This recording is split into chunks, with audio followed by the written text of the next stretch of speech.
All right. Well, I think it's about that time to go ahead and get started, if that's okay. Everybody ready to go? And now Ready we enough, I guess. All right. I'll go ahead and start then. Welcome, everybody. My name is Greg Dixon, and I am currently serving as the section chair for the Pacific Northwest AES section. And I'm very pleased to have you all here. I'd like to welcome you here. And I'm very pleased to also welcome our guest speaker here tonight, Bob Olhsson, who will be talking about his experiences as an engineer in Motown. I have a few quick announcements before we introduce Bob. I wanted to announce that next month we will be having our meeting also on Zoom. But please be aware that it's going to be taking place on March 10th. And next month, we'll be having a panel on diversity and inclusion in AES. This panel will feature some local Seattle musicians, including Angela Dane, Johnny Angel, Ryan Lee, and Lillian Blair. And I did want to reach out in case Angela is here. Dan, do you have an idea if Angela is here? Wanted to see if you wanted to say I a see few your words. name. Angela. Yeah, my camera. You want to say a few words about the meeting next month? Sure. We will be talking about experiences that we've had around Seattle and in the field in general as women and people of diverse genders and ethnicities, and responses from companies in engineering and recording. So I hope that it will be a lively discussion, and we really can't wait to present a lot of responses that we've been getting. Sorry, when is that? So this is going to be March 10th at 6 p.m. Let me just having that like, oh, did I get that right? But yes, that's right. That's correct, right? Okay, March 10th at 6 p.m. Thank you so much, Angela. Thank you. For speaking a little bit about that. So I definitely recommend that you all come back and check that out next month. Greg, can I make a suggestion?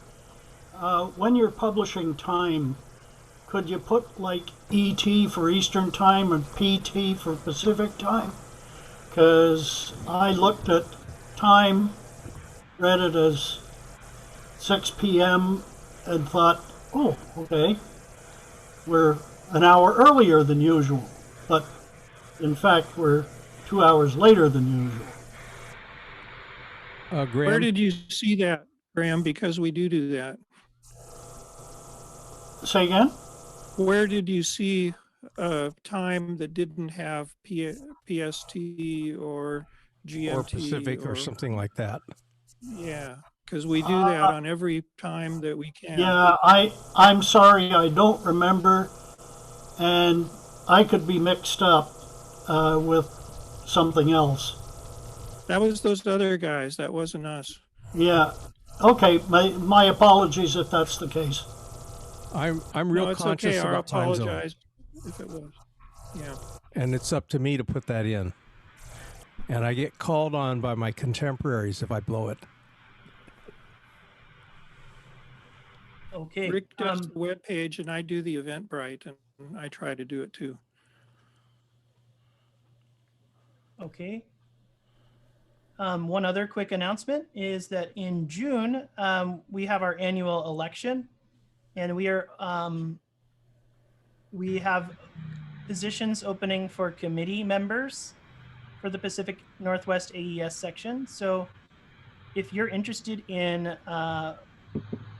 running for a committee position for the Pacific Northwest AES section, please consider it. And probably the best way to go about expressing your interest in potentially running would be to send me an email. And if you go to the Pacific Northwest AES website, you can find my contact info, and just send me an email and let me know that you're interested in being a member of our committee. And so I just wanted to let you know.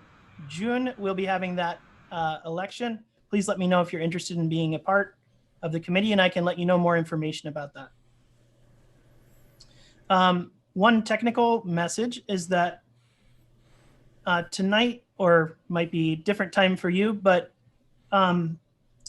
when Bob Olhsson is giving his presentation, we are asking of everybody to please mute your microphones and also mute your video cameras with respect for Bob.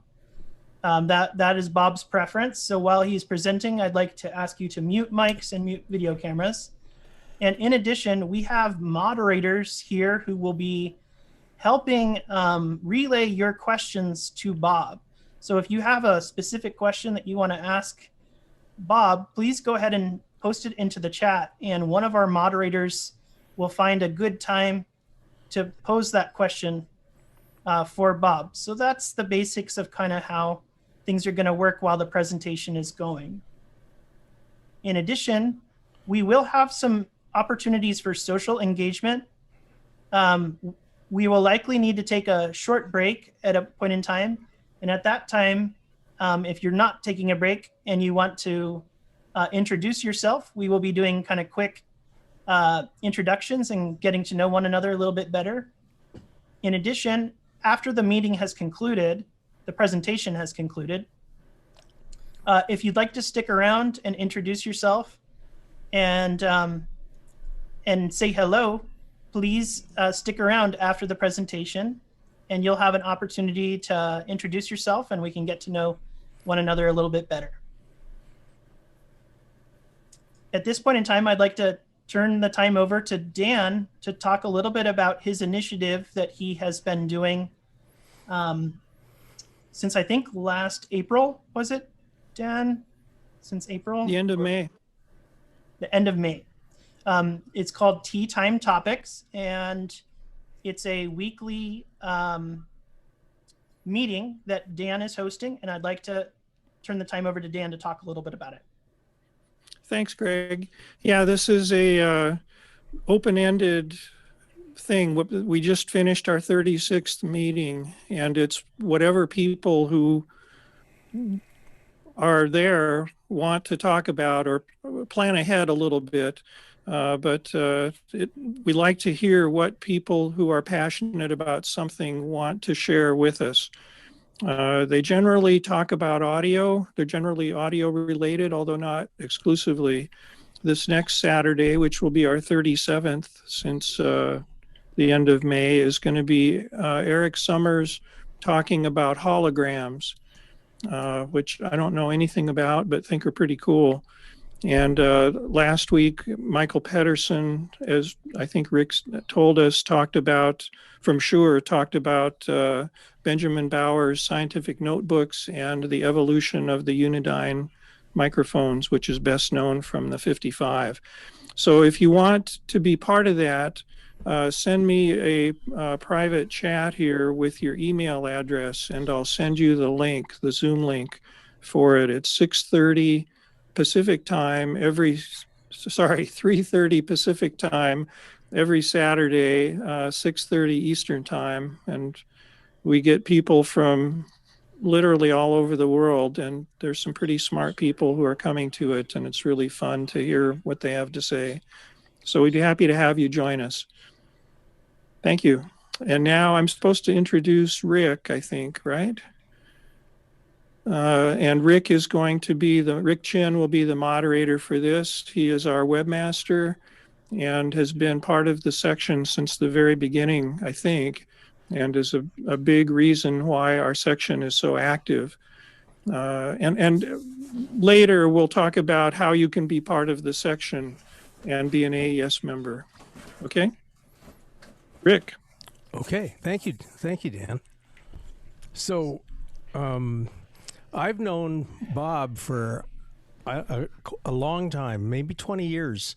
We're both members of the Ampex list, which is how I met him, and we've been email friends on and off since then. And then I went to Nashville for a NAMM show, and Bob was there because he had moved to Nashville by then, and so I'm really glad that we can share this time with him and hear about how things were at Motown back in the day. So I'm going to hand it off to Bob now, and away we go. So I'll bring the pictures up now. Okay. Now this is going to be kind of an improv.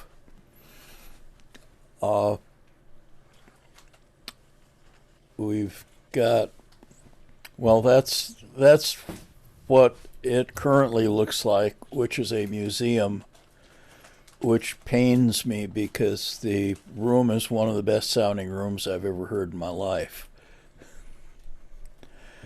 But anyway, what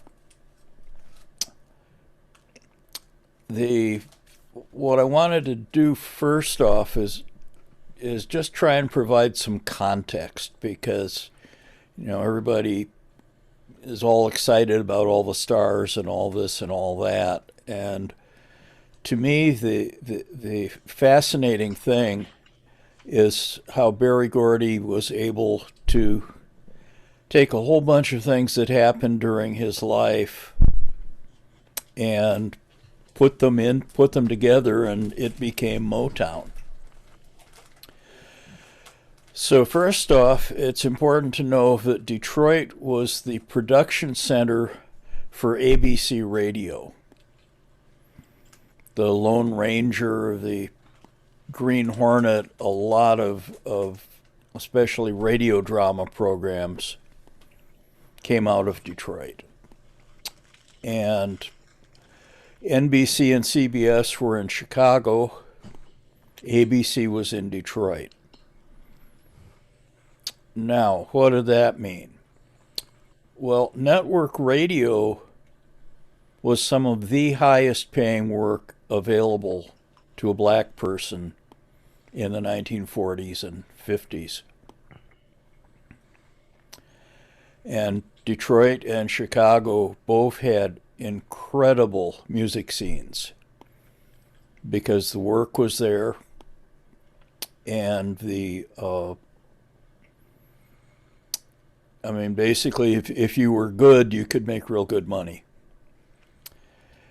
And it centered around the radio networks, but of course there was also a lot of advertising work. And then in Chicago became the center of the record industry simply because they had the musicians and they had the Lake Michigan sand, and that was a major component of the Shellac 78 record. And so by manufacturing records in the Chicago area,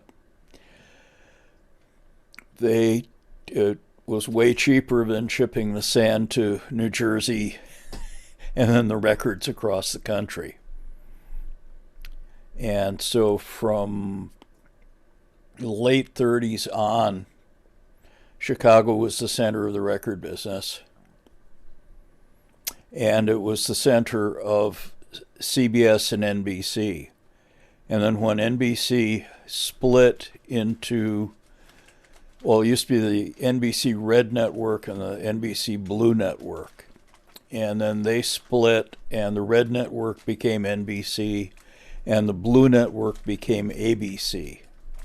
And at the same time, because a bunch of the Blue Network's programming was originating in Detroit, they set Detroit up as headquarters for the Blue Network. So anyway, this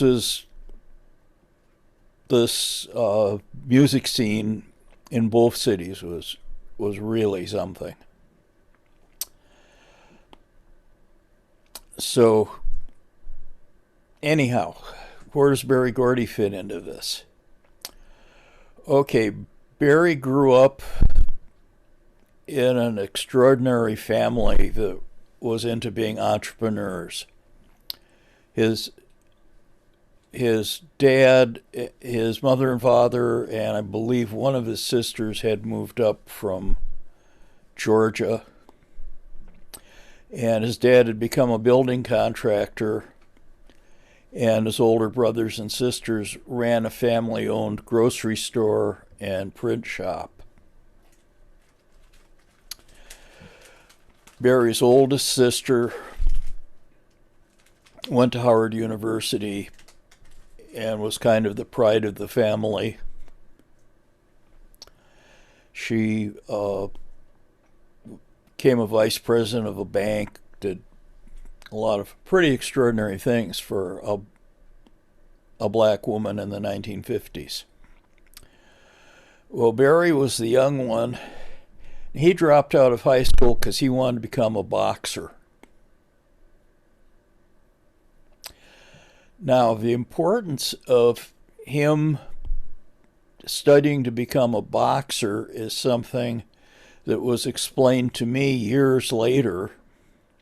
I was talking to somebody about the fact that one of the most unique things about Motown for me was that ego tripping was just not tolerated. And I had not seen that elsewhere, certainly in the music industry. And it was interesting. In some ways, it got me in trouble because it made me somewhat intolerant of ego tripping, and that made me not all that great at selling studio time. But at any rate, I thought that was interesting, and I was explaining that to somebody, and he said, oh, well, if he studied boxing, he was taught that the minute you bring an ego into the ring, you're down. Just that quick. So Barry had this wonderful bit of knowledge that I think proved invaluable. He, like many of us, got drafted. Well, I didn't get drafted, but I was in peril of getting drafted. And he served in Korea. And while he was in Korea, I figure he must have learned a great deal about management because he was brilliant at it. And after he got out, he took his savings and, along with a couple other people, opened what I understand was Detroit's first dedicated jazz record store.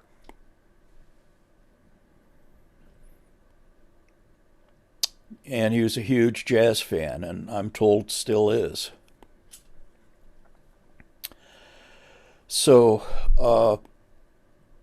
anyway, he had the jazz record store, and after about a year it went bankrupt because he discovered that several things. First off, that most people weren't interested in jazz records.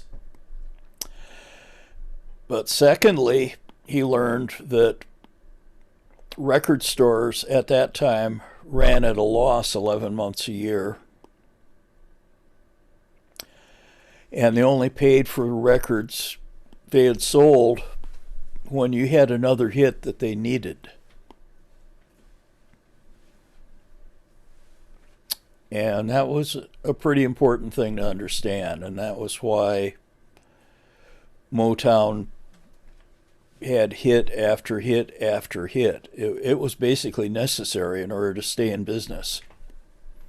I've often wondered and even suspect that Motown didn't actually make money on the hit singles because it was our production method put way more time into each single than what was typical of other record labels.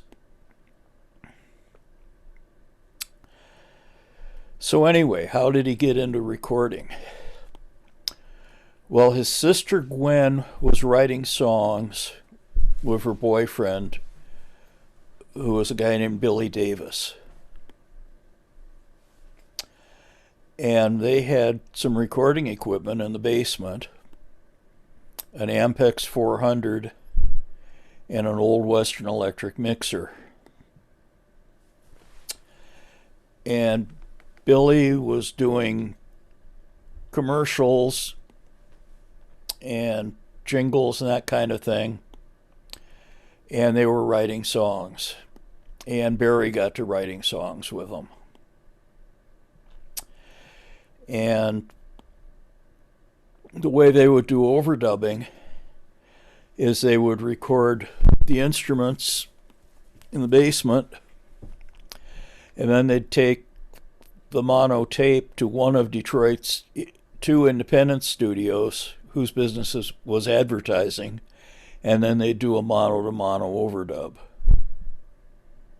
And I think they probably did that because Barry, in his record store, had to have met all the top musicians in Detroit. And so he knew those guys, and there are reports of them doing Sunday afternoons for $5 a song. And I can't imagine that it wasn't the top people, and I can't imagine that it wasn't just a huge favor for Berry Gordy.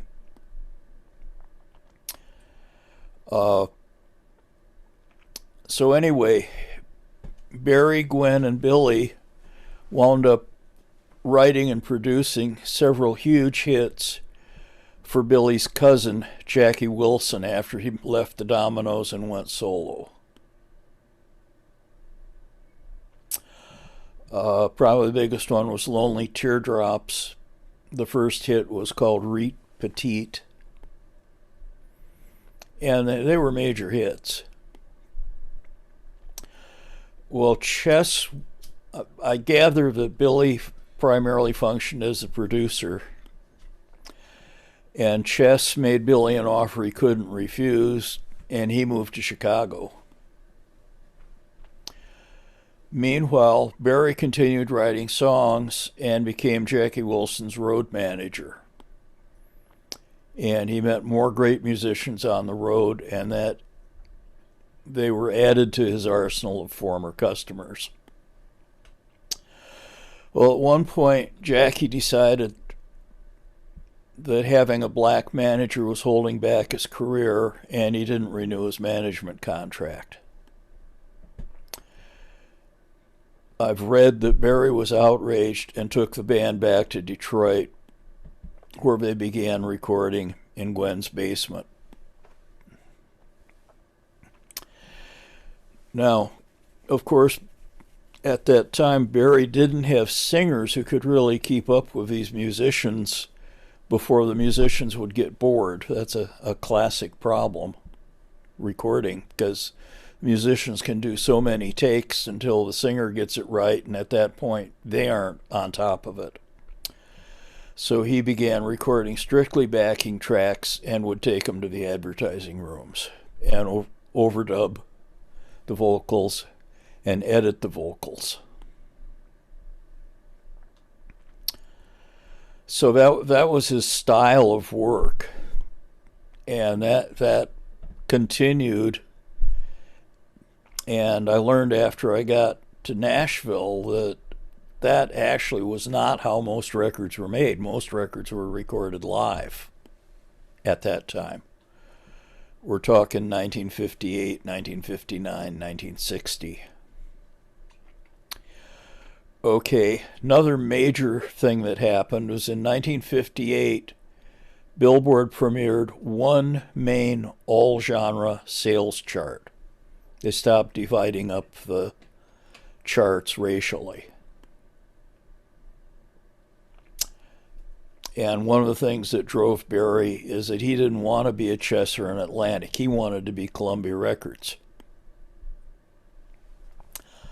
Another interesting thing about it is that when he had trouble getting records on the charts, he hired a guy named Tom Noonan, who was the man who had created the Billboard 100, and Noonan became Motown's head of promotion. And anyhow, this is typical Berry Gordy, and just everything else about how things were done were brilliant, and were really kind of end runs around how everybody else was doing things. Not that other people didn't jump on the same thing later on. But anyway, I wanted to give that little bit of background and ask if anybody has any questions.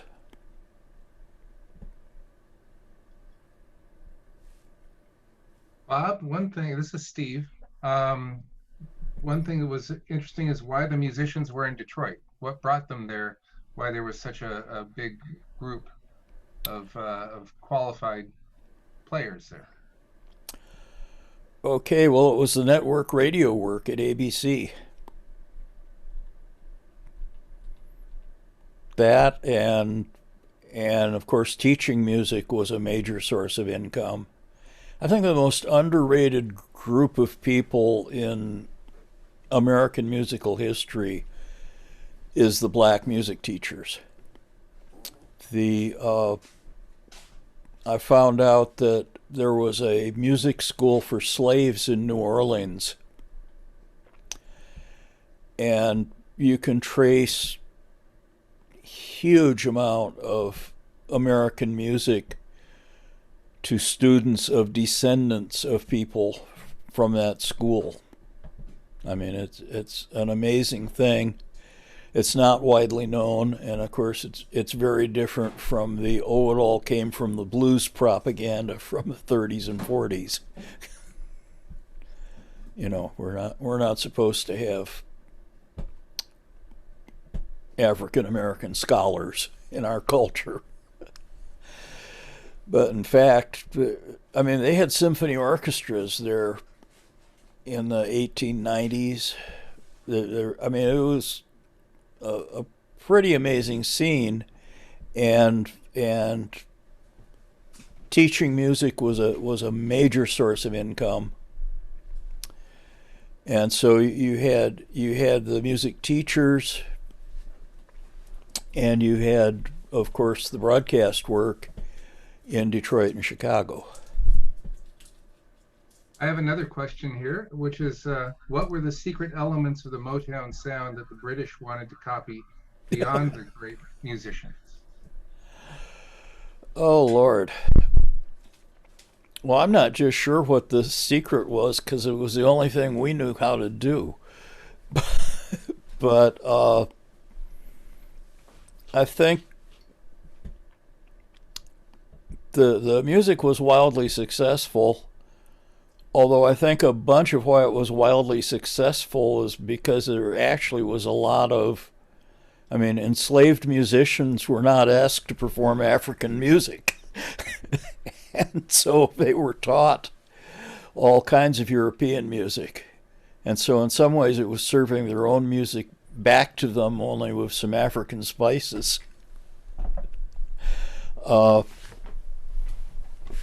Now, why Motown? Well, Motown was really aimed at kids, and their parents had been into the big bands and all that stuff, and of course kids usually want to do something different than what their parents are into. So I think that was part of it. And it was just wildly successful in England and ultimately in Europe. It was amazing. I mean, I visited EMI's Abbey Road studio in 1969, and I might have been George Martin walking into an American studio. We have a nice long list of questions zooming in, which is great. I mean, I was shocked. But as to the sound, the person who built the studio, or certainly played a major role in building the studio, is here now, John Windt. He was kind enough to come tonight, and John, we have a bunch of pictures that it turns out John took, and I thought we might roll through some of the history of the studio. Bob, do you want to talk about the building right now? Okay, well, the building is a house. The house was a photography studio. It was very optimally located because it was, I think, really less than a mile from Detroit's two advertising studios. So it was a location that musicians could drive to, do a session, and then go take an advertising gig nearby. So it was a kind of an optimal location. And the photo studio was in the back and had one of my favorite features of it is that it had a soft pine floor that undoubtedly was intended for spiking tripods and lights, but it sounded fantastic. And John's waving his head no, so I've probably got that wrong. The floor was concrete. Oh. Originally, and the pine wood floor was put in as part of the acoustics of the room when the room was redone in '66. Okay.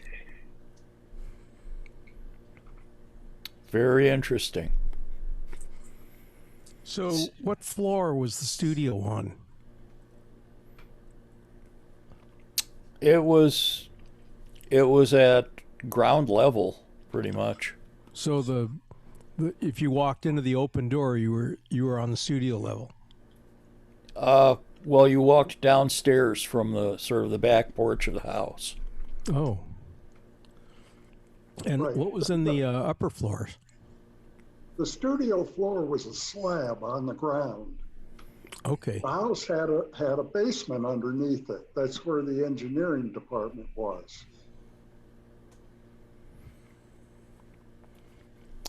Yeah. And what did they use the upper floors for?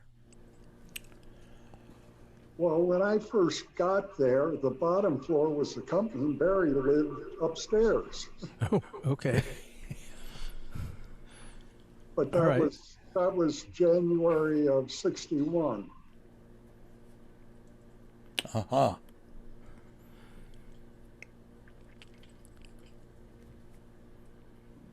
So, want to Very explain interesting. this, please?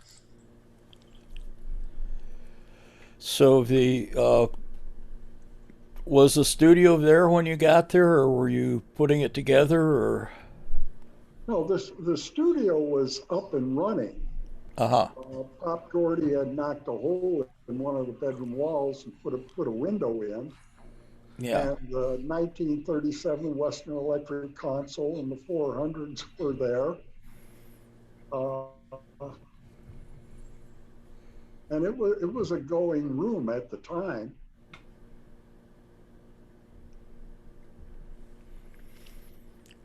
Next slide. Okay. So I believe that's the 3-track. Yes. Right. Yeah, I had just installed the rack there to house the 8-track. But I haven't put it in yet. This was probably 1963. So that's the big blank space here. 3-track machine. The electronics below are Ampex 351 copies, which Mike built, actually. The 3-track originally started out with a Lesher deck, which was a guy up in Ann Arbor who made tape recorders. And Mike talked him into building a half-inch tape recorder, which was just bigger guides, because he built the whole machine for $800 when Ampex wanted 6,000 for it. And that was, and it just died one day, and I was putting together, we had 4 machines. We had a mono, a 2-track, a 3-track, and an 8-track, and they were all 300 based, where we had just bought the guides, and Ampex wouldn't sell us the deck plates, so I had to draw those up and have them made. And I had basically assembled the machine. I hadn't any electronics to make it work, but all the parts had come in, and it seemed like a nice way to keep everything together. And so the machine was sitting down in engineering. It just didn't have the head assembly on it. And we had the control circuit built. So when the Lesher died, I just took it out and stuck this in.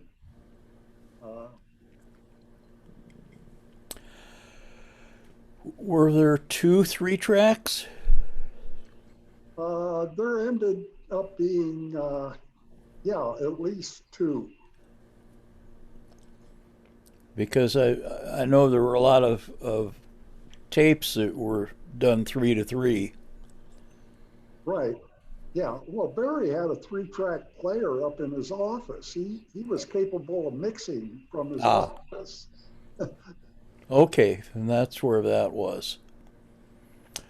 Okay, now I have the impression that this 3-track may have been the first tape machine that was capable of punching in an overdub. Is that true? No. No. No. You can't punch in. Well, you can initiate a record while the machine is in playback on any 351 or Ampex machine, if you call that doing an overdub. But it wasn't the 3-track. The 8-track, I guess, was where that started. Yeah, well, in order to have decent fidelity off of the 8-track, first you have to go to a narrower gap on the record head. And then the 8-track we were dreaming up was somewhat different than anything else that had ever been made before, because normally you bought 2 8-tracks so that you could dub down. And we didn't have that.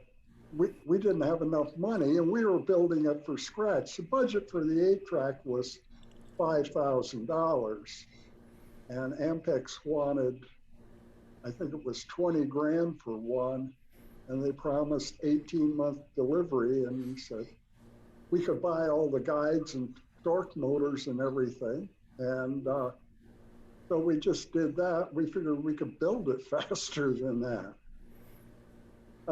But the problem was we couldn't get good heads, and that just delayed it for a couple of years. Part of the problem was, as you can see, the control room isn't that big, because you can see off to the left there is the doorway entering the control room. And the 8-track took up 2 6-foot racks, so that we'd have to put another rack in there. So there just wasn't room for that. So most of the electronics went downstairs, and this necessitated having 50-foot head cables on the machine, which caused other problems. So trying to figure out why it didn't work was somewhat of a challenge, because you couldn't go out and buy alignment tapes. Christ, you couldn't even go out and buy 1-inch tape. If you wanted a roll of 1-inch tape, you called up Scotch and they said, well, there's a 100 case minimum, and it's a 120-day delivery, and it's 100% cash up front. They said, that's more than we spent on making the machine. And Mike had made friends with Phil Ely over at Atlantic Records, and we talked him into selling us 10 cases of tape, which is what we had starting out, where the tape came from. But it was just a big, well, let's put a set of 2-track heads on it and see if the electronics work. Again, the playback on a regular machine was a high impedance playback head. On the 8-track, it was a low impedance, so that we could switch from the record to the playback head without any fidelity loss whatsoever. And that was the first machine that you could ever do anything like that with it. And it allowed it, you could program it up that these 3 tracks were going to go into record, and then hit the record button, they drop in, and you could set what tracks you wanted to cell sync and so forth. And you couldn't do that. Anything else, if you bought an Ampex, you'd have to go down and arm and punch in each channel separately. So it was a rather unique, it was a complete departure from the way tape recorders were generally made. It took 5 sets of heads before we got a set that actually worked right, believe it or not. Who did you get heads from? IEM, which is a okay. company that made instrumentation heads in Chicago. Shall I go to the next slide, Bob? Somebody at RCA took credit for connecting Mike with that. Yeah, Joe Wells at RCA said, you ought to talk to this guy. Because we were having heads made, heads by Lips Engineering out in California. And they had built heads for film recorders and so forth. And, but they weren't any good. You couldn't, oh, well, maybe you could kind of peak the bias. We weren't really sure. And playback didn't make it much past about 10 kilohertz. And I mean, they were just, and it sounded horrible. We run the shop hi-fi through it and said, Jesus, you can't put that in the control. Yeah, it recorded and played back, but it just sounded god-awful. Yeah. Well, Tom Dowd told me that this was the first really working modern 8-track he knows of. Yeah, it was. In fact, we had Scully's engineers come through and look at it, and we explained how it worked, and that's where the Scully 8-track came from, that completely dominated the 8-track market. Yeah. You know, this is the first Scully 8-track ever built. Yeah. Right there. That didn't work either when they delivered it. Well, Dowd told me the Ampex didn't work when they delivered it to him at Atlantic. Yeah, right. I spent an afternoon with Les Paul. I asked him if the Ampexes worked when Ampex delivered his 8 tracks. He said, no, of course not. The bias oscillators beat it against each other. They weren't synced up. They had to completely redesign the electronics on the things. Well, anyway, what an amazing thing. You just went by one of the 8-track down in the shop. Oh, this is 67. This is the old Lips heads on one of probably what was supposed to be the mono deck, and 5 channels of 351 electronics, and then the 3 channels of the original 3-track, homemade 3-track out of the control room. And Dave was trying to make this thing work. I don't think it ever did. He said he could change the head cables to go with a 2 shields, one around the other, and he would come up with a circuit that would drive the shield to eliminate any cable capacitance that it may have in order to make the heads work. And I don't think he ever did get it working. I'm wondering, were you still there when they put in this equipment down on Woodward Avenue? No. Okay. So I think I started mixing with that machine on Woodward Avenue. This machine? Yeah. Looks like it. Okay, maybe he did get it working. Yeah, we'd go through and set the faders in a row and bring up the playback controls and get a balance. Excuse me. On my walk tonight. Yeah, those were those VCA consoles that they had Electrodyne build, didn't they? Weren't they? That was later. This was just a little. It was kind of a bizarre setup. It was 2 of the speakers from the Greystone Ballroom with an Altix 604 on top.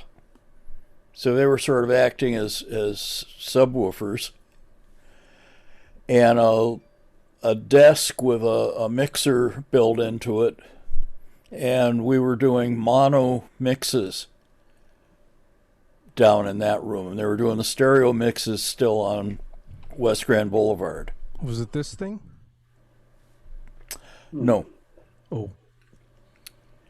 No, I don't have a picture of it. There's a picture of it in one of those videos that Oh, right, okay. I posted, but no. Now is that the console in the 3-track days? Yeah. This was about circuit 1963, I think. What's that in the bud box that's below the VU meters? That's the echo bridge. In other words, that was the feed to the 3 echo chambers. Or echo devices. Live chambers, EMTs? 2 live chambers and an EMT 140. Hmm. And a Lexicon 224 would have been a pipe dream then.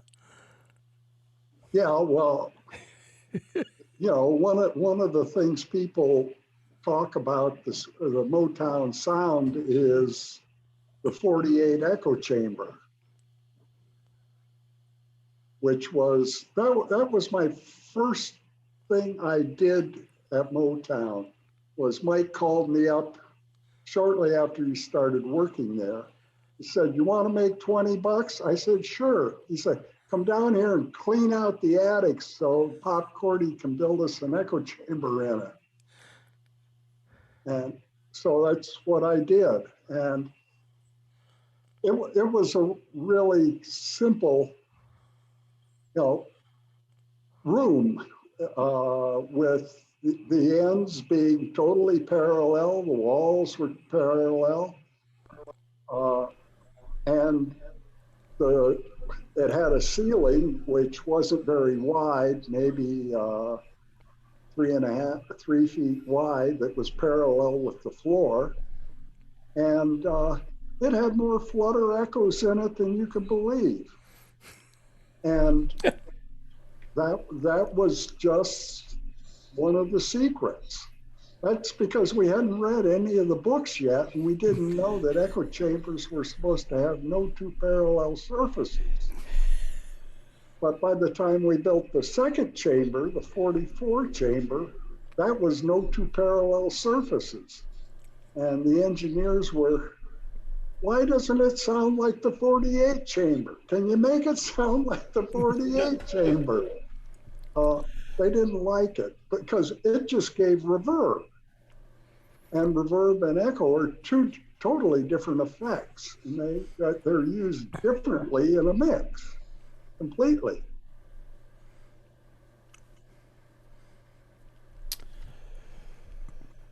We'll move on. Yeah, I think so. Well, one thing I wanted to mention is the first 3-track, John, once you told me the first 3-track session ever done was Please Mr. Postman.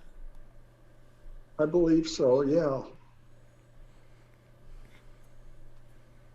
Yeah, it was a Mondo hit. Right. And the first 8-track was Where'd Our Love Go? Yeah, it That was part of Supremes, that. right? Yeah. I know some of that album was done 8-track. I'm not sure all of it was done. Yeah, and there were a lot of things that were transferred from 3 to 8. Right. So they could build on them? Hmm? So that they could build on them? Yeah. Yeah, okay. Now, that's the monitors from before I was around. Is that the 3-track? That's the 3-channel Bozak monitor. That's what is referred to as a killer monitor. What happened was this thing sort of get in Smokey's hearing, and he complained to Barry, and Barry came down and said, it's got to go. And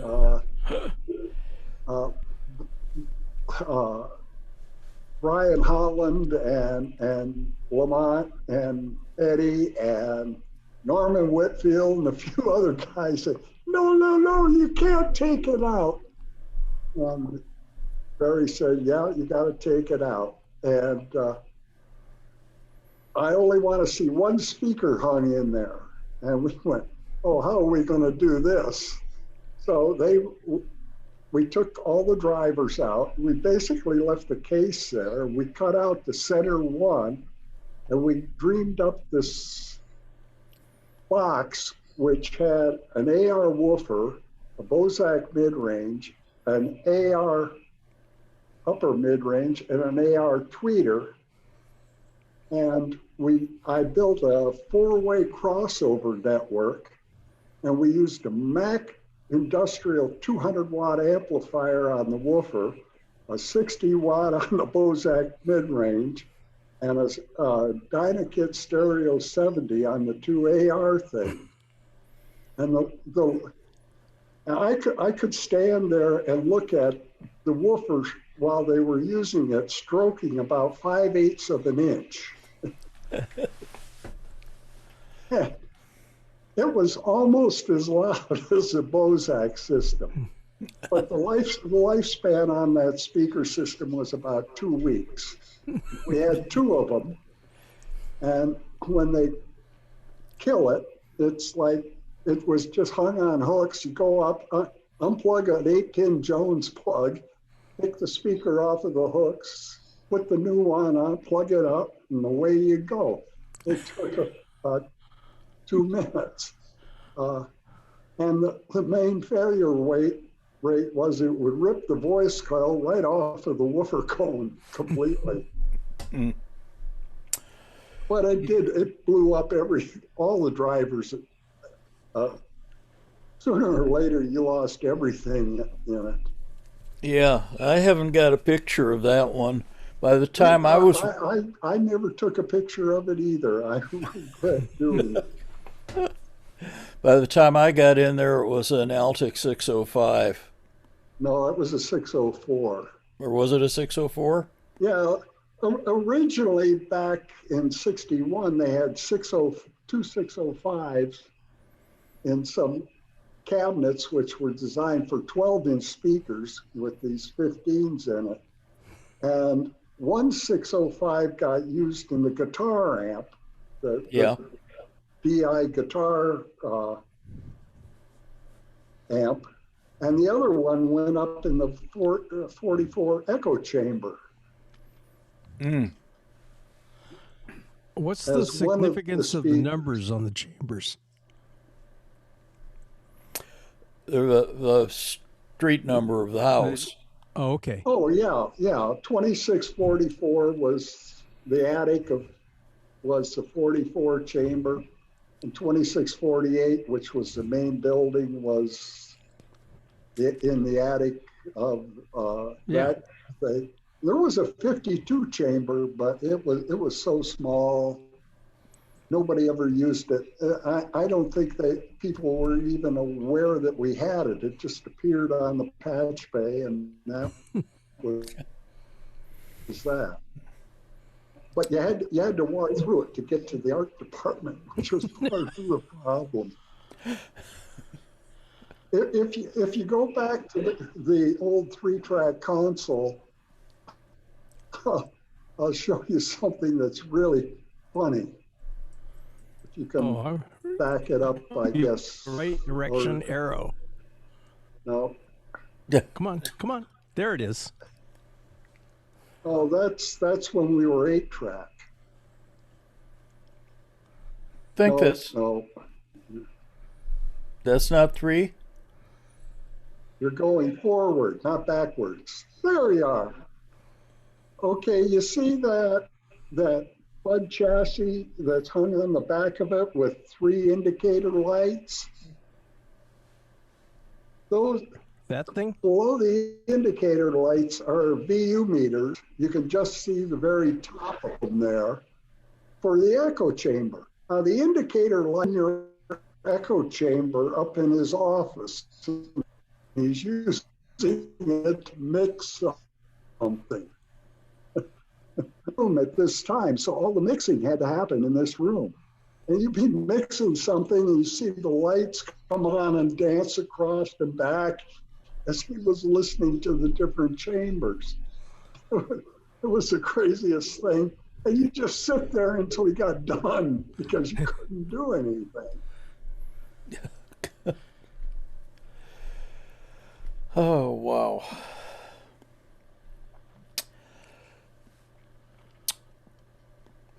Where do you want to go next, guys?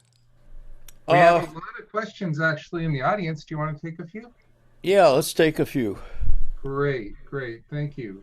So going back, some are abstract. So what attributes made the Motown room the best sounding in your opinion? Well, for me, it was definitely the RCA studio design. Well, basically, the design of the studio, the premise for the design came from RCA. The idea was that the room should have a constant reverb time so that it wouldn't color the sound of the instruments. This is what we were trying to achieve. And he explained what was necessary to do that. And from that, I sat down and drew up the actual acoustic design of the room. And I supervised the carpenters while they built it. And the problem was that the high end wanted to die because it just died away faster. And we used everything in the room to try and brighten up the room. And the bottom end had a tendency, of course, naturally wants to increase a reverb time. And the way we dealt with that is all 4 walls in the ceiling were trapped to about 3 feet of bass trapping on 5 of the surfaces in the main room. And we actually achieved about a half-second reverb time down to about 30 hertz, and then it started coming up. So it gave a very live sounding room because there was no sound deadening in there at all. If you look at the early sessions, there weren't any baffles. The only sound deadening in the whole room there might be a pillow in the kick drum. That was it. There was nothing to absorb any kind of sound in the room except the bottom end. Just suck as much bottom end out of the room as possible. And it gave everything that came out of the room had a bright and alive sound to it. That's the whole concept of the acoustics of the room. Nice. The next question is, And the isolation rooms we built on the side were crazy. They were concrete floor, cinder block walls, and a T-bar ceiling in the room up above. That was the acoustic treatment of the room. Really live room, but they had very few parallel surfaces in there. Nice. Another question is, was half-speed mastering a part of the Motown trick bag? Realize Go ahead. Go ahead, John. all the disc cutting that was done at the studio was just refs. Nothing that I was aware of was ever mastered there. They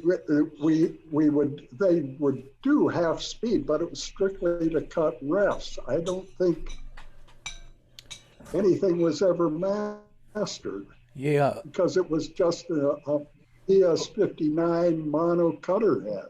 Yeah. Was all they were ever using, and a fixed pitch lathe.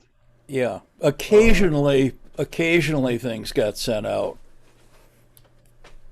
But for the most part, we were cutting the hottest possible refs, and then RCA was being asked to match them. And Right. the reason for that was that RCA would not guarantee the stampers unless they had cut the lacquer. And Barry was concerned about the lacquers being guaranteed because he'd owned a record store and he knew what happens when you have a skip problem with a bunch of pressings. We sent Joe Wells, the Motown filters, and said, you run everything through this. Yeah, you are aware of that, aren't you? Yeah, that began around 60, maybe latter part of 66, 67, somewhere in there. Before that, we weren't doing that. But apparently there was Bob... Yeah, I think you're about right on the date. But they were some nasty filters. I mean, they were 56 dB per octave. Oh, wow. I understood 24. But that was still pretty radical. No, 56. No, they were 56 dB per octave at 70 and 15 kilohertz. Can I slip a question in here to Bob or John? Who actually pressed your 45s?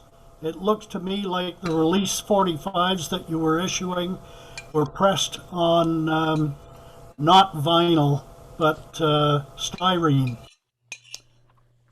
That was only on the West Coast. And that was actually only reorders. The initial pressings were done by RCA because they could meet my understanding. Yeah, they could meet a delivery schedule, and the pressing and release was all tied into. Well, for a while it was a matter of the management company had a relationship with somebody at the Ed Sullivan Show where they could get our artists put in whenever somebody canceled. And by working with RCA, we were able to have 20,000 records in stores across the country the next Monday morning. And so it was a matter of timing and of the reliability. So RCA did the initial, and then the reorders were all done by independent plants, two of which Barry Gordy actually owned a fairly substantial percentage of. That's interesting because I was the lacquer mastering engineer for RCA Victor Toronto, Canada, and you guys used to send us styrene 45s, which we had to play and cut a new lacquer to send for processing out at our Smith Falls plant. That is bizarre. Now the other interesting thing is for your LPs, you would send metal parts directly to Smith Falls. Smith Falls would manufacture and press from your metal parts. But for the 45s, you would send us actual release styrene pressings. I remember the Motown dark blue label. Well, that's really wild because that plating was all done by RCA in Chicago, or in I forget where the plant is. Well, they never sent us metal parts for processing 45s. Yeah. Because I used to literally play back your release pressing into a Scully lathe and cut new lacquers to go to Smith Falls to make the metal parts for pressing your discs in Canada. Now, I know they did that in England, but it was because they wanted to get the records out into the stores faster than they could get well, I think they couldn't send parts without getting some kind of big tariff problem. Yeah, that's actually what I thought, because our Canadian government was pretty persnickety about that kind of thing, and you could send a pressing, an actual release pressing, worth 98 cents with no problem. It would go directly through the mail. And you could have lacquers and actually be well underway for doing the pressings at the plant the following day. Yeah, well, I know that they were doing that in England. But styrene, that kind of blows my mind. 'Cause we literally had to cue the turntable that we were using to play it back on. We couldn't back cue it. We had to put a mark on the label and set the stylus down and carefully rotate it until we hit sound, and then back it up, put the stylus at the edge, rotate it quarter of a turn less, and as the Scully was stopping its lead-in groove, whack the pot open, start the turntable, and away you went. Well, that's absolutely amazing. The styrene pressings were done, I can't think of the name of an independent record plant in Los Angeles, and were an embarrassment. Rainbow? No. It was all, this one plant did all injection mold styrene. I can't think of it now. But we were doing independent at American Record Pressing in Owasso, Michigan, and at what was then called Southern Plastics here in Nashville. Well, how did they manage to send the styrenes to Canada? I don't know. Maybe you just figured you were getting rid of them. I have no idea. I mean, that's insane. But insane things have happened before. Now, mind you, uh, when we made new lacquers and new pressings, the pressings that came out of the Smith Falls RCA plant were all vinyl, and they were good. Yeah, well, so was American Record Pressing and Southern Plastics and the RCA plants across the U.S.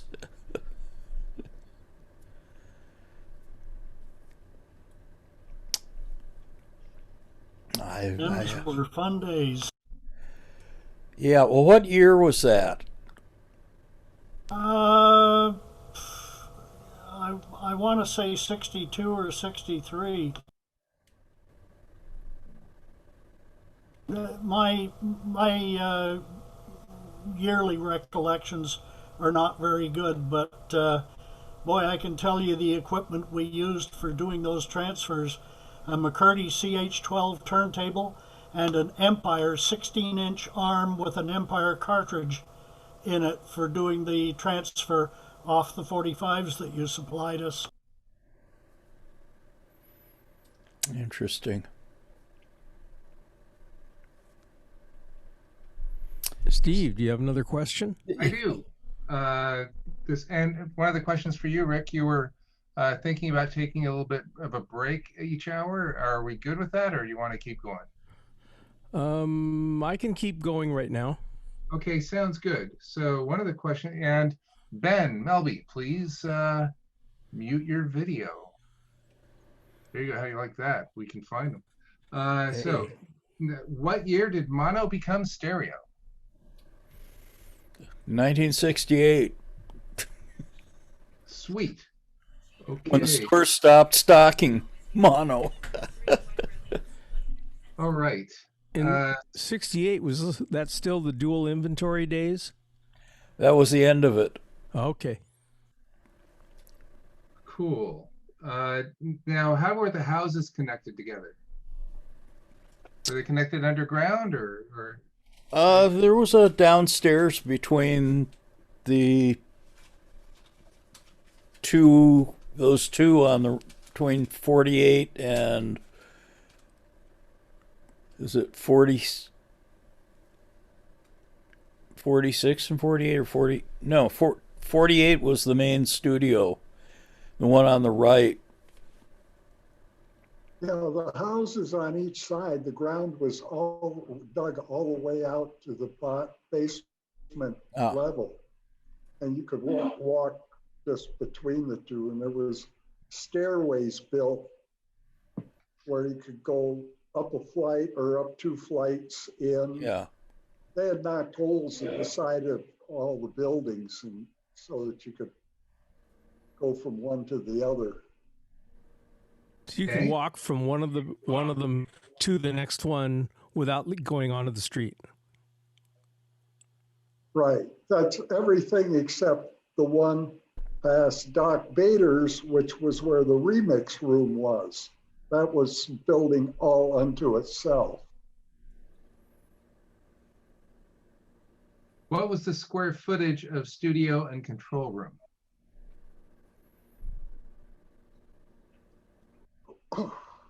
Well, the control room started out being about a 9 by 10 room, and it got enlarged to about 11 by 12, I think.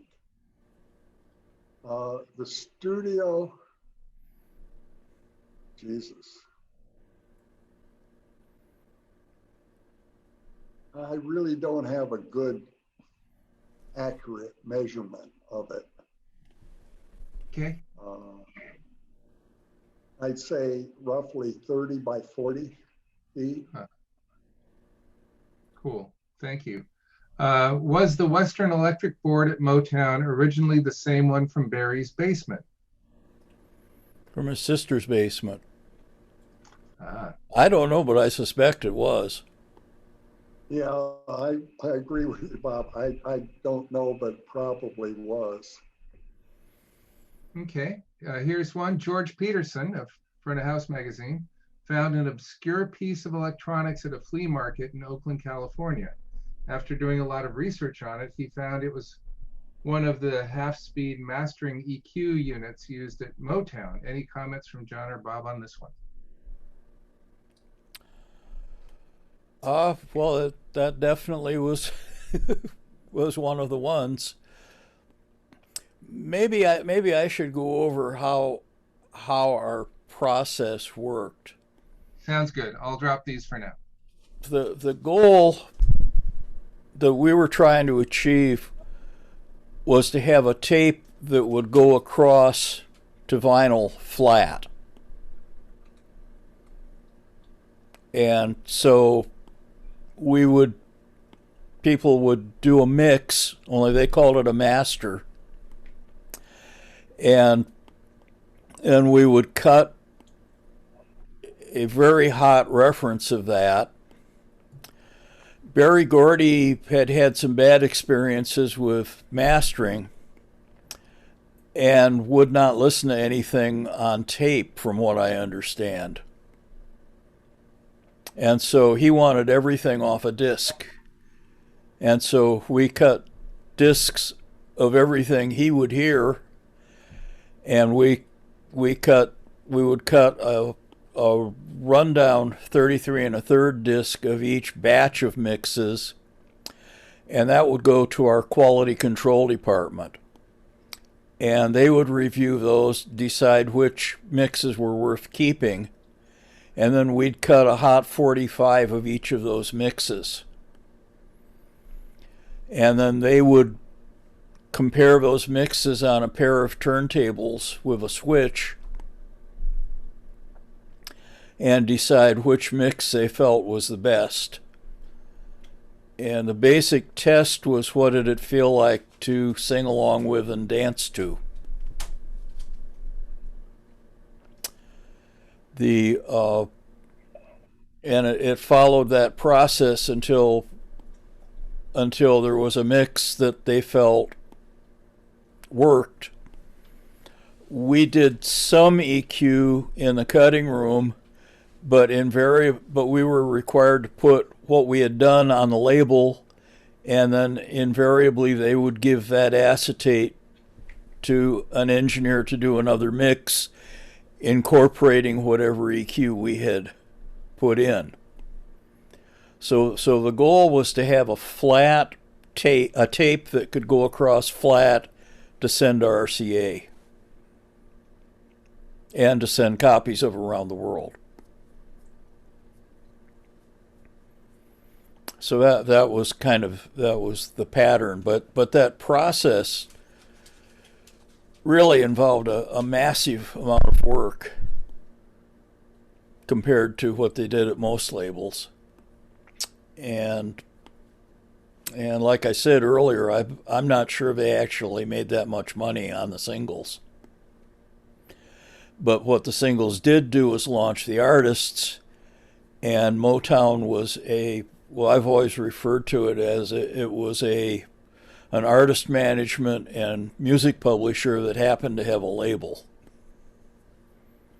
I mean, the place where they made their money was the management and the music publishing.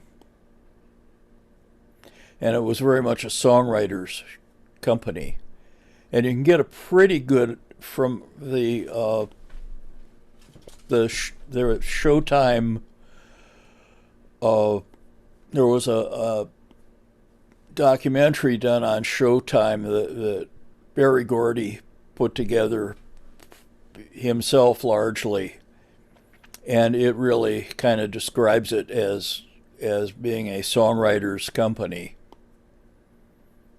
which offended people who thought of it as an artist's company. But I mean, that was really kind of what it was. It was a songwriter's company, and it was the orientation. The producers were songwriters, The way it worked was, well, you basically, somebody told me that they saw the chances of a hit record being 2 out of 5.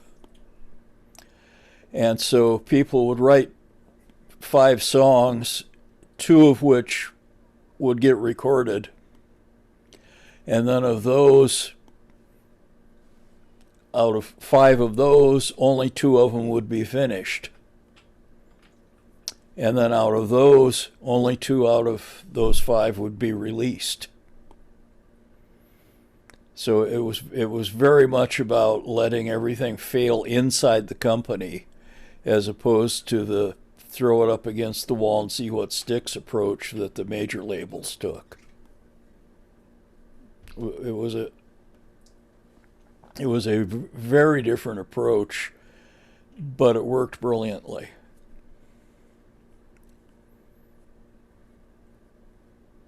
Here's a question of asking what a typical workday with multiple sessions. Can you walk us through? Well, there would be a day shift and a night shift in each studio, and then the tech work would be done, I believe, before 10 o'clock in the morning. Does that sound right, John? Before 9. Before 9. Yeah. 6 to 9. And usually there was somebody working in it at 6 o'clock in the morning. Yeah. Yeah, they would mix all night. And before the separate mix room was built, they would mix all night. When I was starting, yeah, there was somebody in there working 24/7. Yeah. Constantly. Yeah, it was quite something. By the time I left in 1972, I was doing 80-hour weeks. Luckily getting paid for 80 hours. Were there specific days for tracking versus mixing, etc.? No. Nope. Well, by the time I was mixing, we had the mono mix room downtown, and we still had the old room for stereo mixes. That was 8-track, and then when we went 16-track, we had, by that time we had bought the Golden World studio, another studio in Detroit, and they were both set up to record 16-track. People were also doing some 16-track mixing at Golden World, and then they built 2 mix rooms downtown with these Electrodyne early, probably the first VCA consoles I ever saw. They were the first VCA consoles. They were the first. Right. I went through them at the Electrodyne factory before we shipped them. This was after I had left Motown. Yeah. About 2 years after I had left. Mike came out and stayed with me, and we'd go into Electrodyne and find something wrong with the console by 10 o'clock in the morning and tell them fix it and leave. This went on for 3 weeks until they finally got it working right. Wow. And then when they finished the second one, Mike called me up and said, "You go out and check it out." And which I did, and they built that one right the first time. Oh, wow. But that was the first mixing console with VCA subgroups and mute groups in it. Do you remember whose VCAs they used? It was Electrodyne. It was a Hall effect device, and they built a special C-core to stick the Hall effect in, and then a DC power amp to drive it. Each VCA measured like 5 inches by 5 inches by 12 inches. And they were subject to the orbit of the moon would affect the nulling of the VCAs. We kept trying to figure out, we get it all, the console all nulled out because it only had like 40 dB of attenuation from a nominal setting. And we get it all nulled out. We'd come in the next day and it'd be, instead of 40, it'd be 38. What changed? It turned out it was the moon was affecting it in some way. It was crazy. But you took a 5.5-inch rack panel would hold 4 of them. And Wow. I think they were 24 input consoles, so there were 24 of them in the whole console. There's a question on how you learned your tech skills before and during your work. And Bob, I know you went to high school with some pretty interesting things we were going to talk about. Yeah. Well, I took radio drama in the, well, I fell in love with radio. I wanted to be a radio engineer. And my 6th grade class did a radio show one-off, and I fell in love with the control room and fell out of love with becoming a railroad engineer. And then in the 8th grade through the 12th grade, I took radio drama. And it was from 2 women who had actually been producers at NBC. And they had fired all of the women after World War II because the government was offering a tax credit for hiring veterans. So all the women got canned. And so I was lucky enough to learn microphones and a little bit of mixing and how to do sound effects and tape editing from these 2 women. And as a result of that, I walked into United Sound in Detroit and knew what everything was, and they asked me to come back. I was still in school. They said, well, can you come back other more Saturdays? So I went every Saturday for a while. And then a guy sent me to Motown pretty much, I think, as a joke. And I went in and they sat me down at Smokey Robinson's desk, handed me an employment application and an IQ test to fill in. And then they sent me down to see Mike McLean down in the shop.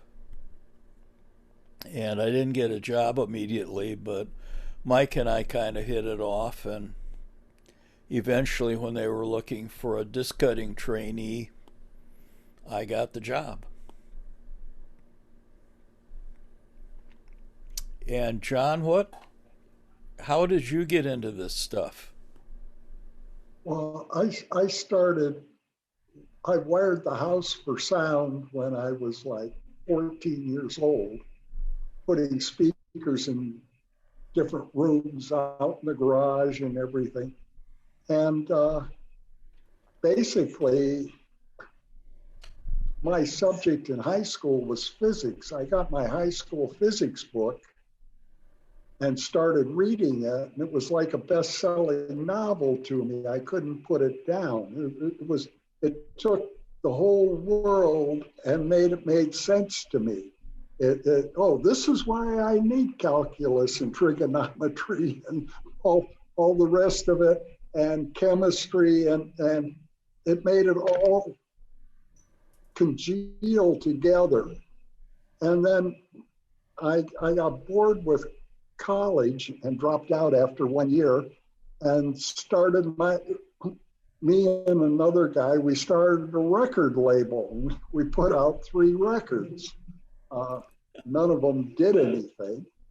And then I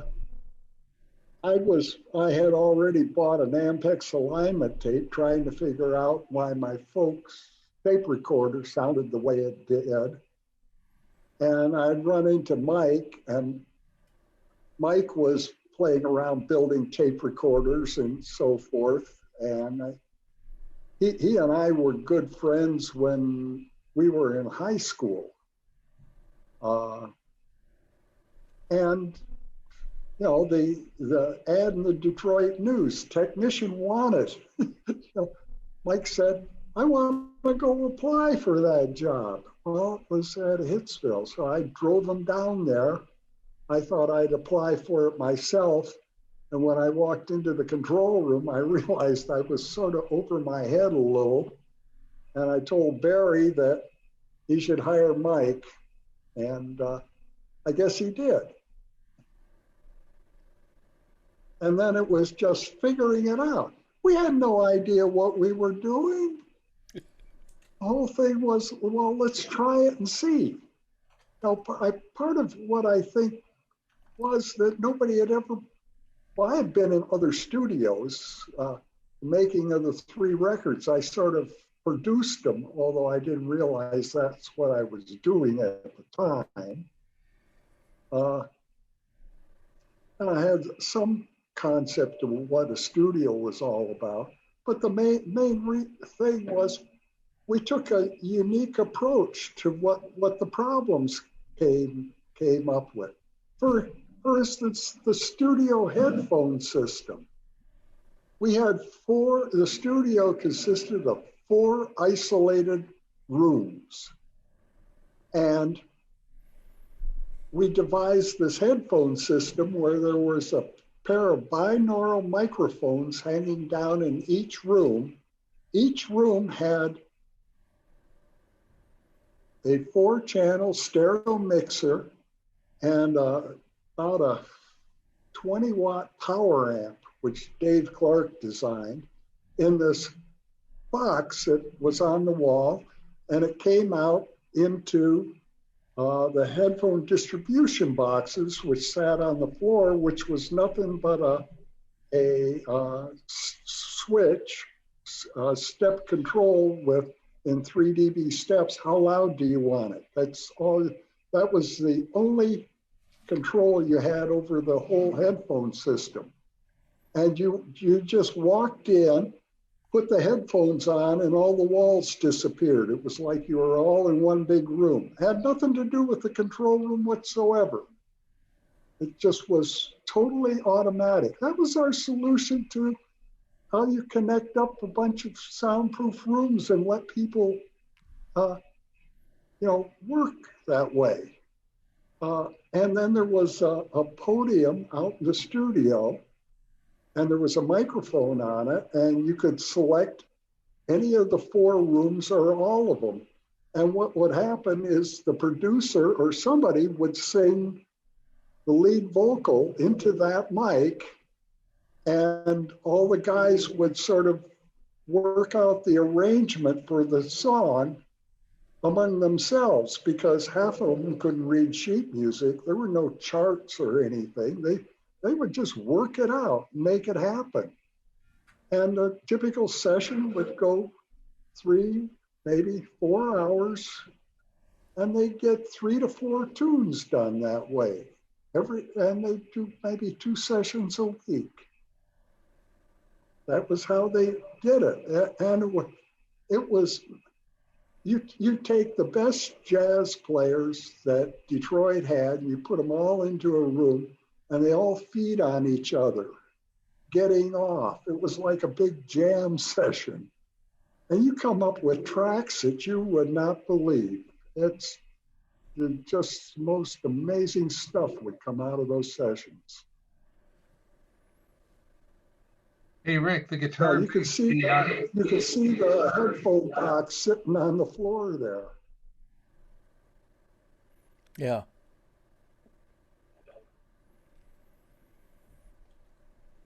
Steve? Yeah, there's a guitar-based DI picture that you have, and there's a question that comes in about the monitoring and Right what was there. that we talked about. This guy. That's the guy. Okay. Yeah. Well, the switch down on the left side, down on where the vent is on the side of it there, on the front, that switch switches it off of the 605, which was in the studio, puts it into the headphone system. That was like an afterthought because originally we didn't have the headphone system when I built this thing. Is there anything you want to know about it? Well, Yeah, John, they were what's it talking do? about how they were standing in front of it and hearing this. What does it do? How does it work? Well, you weren't allowed to bring your guitar amp into the studio. You just show up with your guitar. That's it. You plugged into the box. You turn the dyno marker up on the top says, turn the volume control on your guitar until you see the meter movement, and then adjust the knob, the volume knob, to the proper mix level out in the studio. And the 5 knobs are nothing but a 5-channel mixer to feed a Mac 30, which then fed the 605, which was on casters and sat down below this. And the output was just a 600 ohm plus 4 output that came up on jacks in the control room. And if you took the knob off, there was a trim pot because one of them was set up for an acoustic guitar with a frap, which took a little more gain. And there was actually a gain control, but you had to take the darn knob off to adjust it. And it was like each guitar player would bring their stuff up, and I set it up, have them turn the volume control up to where they wanted it on their guitar, and then I'd adjust the gain control so that the meter peaked properly, and then we put the knobs back on and sealed it up so that they never could monkey with it. So it was repeatable. Right. And it's like Jameson plugged into number 5, and Robert White was on number 2, and Joe Messina was on number 3, and Joe Messina's acoustic was on number 4, and I forget who the other guy was who was on number 2. Eddie Willis. Yeah, that's Joe Messina and Robert White. Robert White. Was the DI modified at some point for multiple outs? Because in the 8-track days, the bass was on its own track and the guitars were on a separate track. Each DI came up on separate. They were separate outputs in the control room. They weren't mixed in the control room at all. Cool. What was it like hearing James Jamerson do his thing?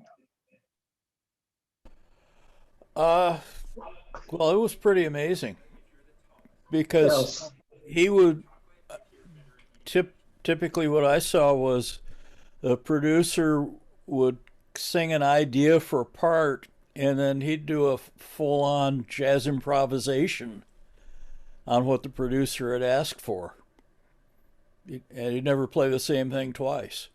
Yep. If you took another take, it'd be completely different. But it was brilliant, and the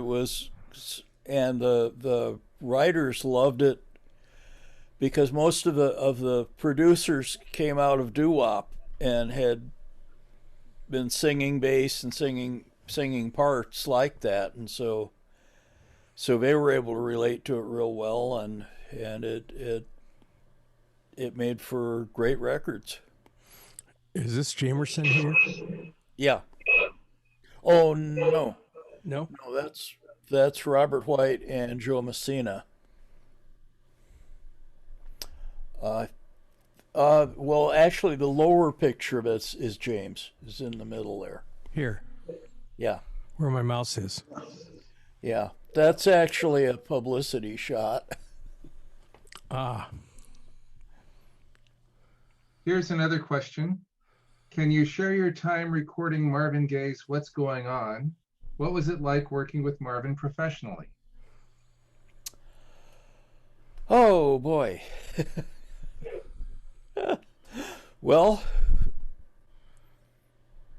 I think the main thing was that he had refused to record anything for quite a while. And by the time he did What's Going On, they didn't have any other songs on him. And under the terms of his contract, they had to release a single every so often, or he was out of his contract. And so they were kind of forced into releasing the song. And they released the song, but they didn't have anything else. A week later, the song's in the top 10. Everybody's screaming, "Where's the album?" And the album was written and recorded in about 10 days. What was the Marvin Gaye vocal chain? It was a KM86, and at that point, I think we were using the Electrodyne compressor. It was 16 track. So it was a well, the Golden World console used Altic solid state amplifiers, and then Mike had added a high pass filter with a op-amp labs, little op-amp labs circuit that gave you some gain controls and an adjustable high pass filter.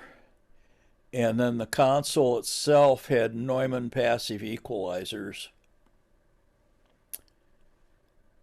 And again, there were op-amp labs makeup amps that they put together. And unbeknownst to us, there was also a high pass filter in the console, because there was a pretty serious low frequency noise problem in the studio.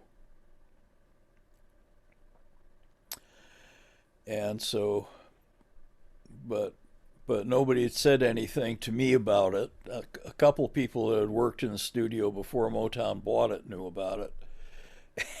And so when I worked in there, I had to crank the bass up all the way to get the low end to sound right. But anyway, that was where the vocals were all recorded, and the strings and the rhythm tracks were done at Hitsville. Apparently Marvin tried to do the song was originally cut on a group called the Originals, because Barry wanted Marvin, and he did the same thing with Stevie Wonder. He wanted each of them to prove they could cut a hit record before he'd let them produce themselves. And so he gave Marvin the Originals, he gave Stevie the Spinners. And Stevie cut It's a Shame on the Spinners, which was a huge hit and a huge challenge because their contract was up when it hit the charts.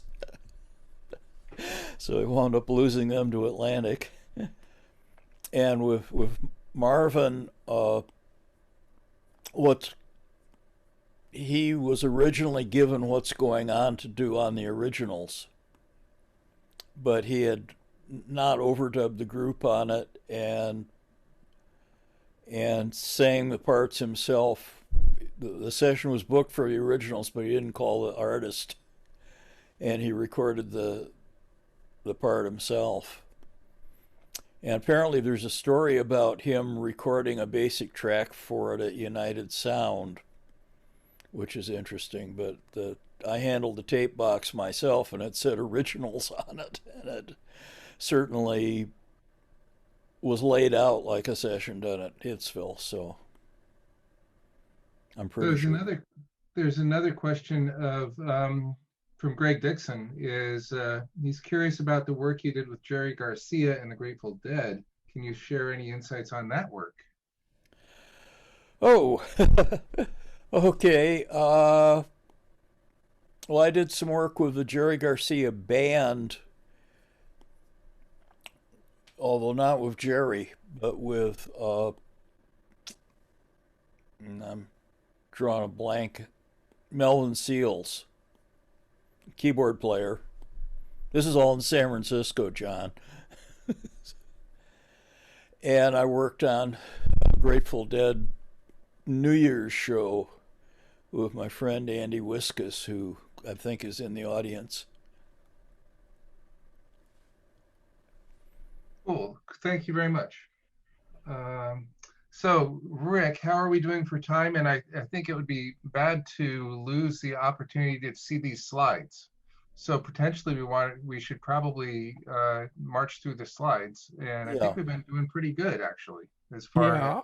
I'm fine. I snuck away during the last batch of questions. So let's go back to the around the 8 tracks. Oops. Try again. Okay. Come on. There. Should we start here? I think somebody needs to mute. Maybe you, John. Okay, that's the 8-track console.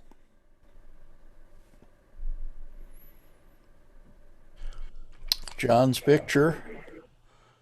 What was the how were the 2 mixers there deployed?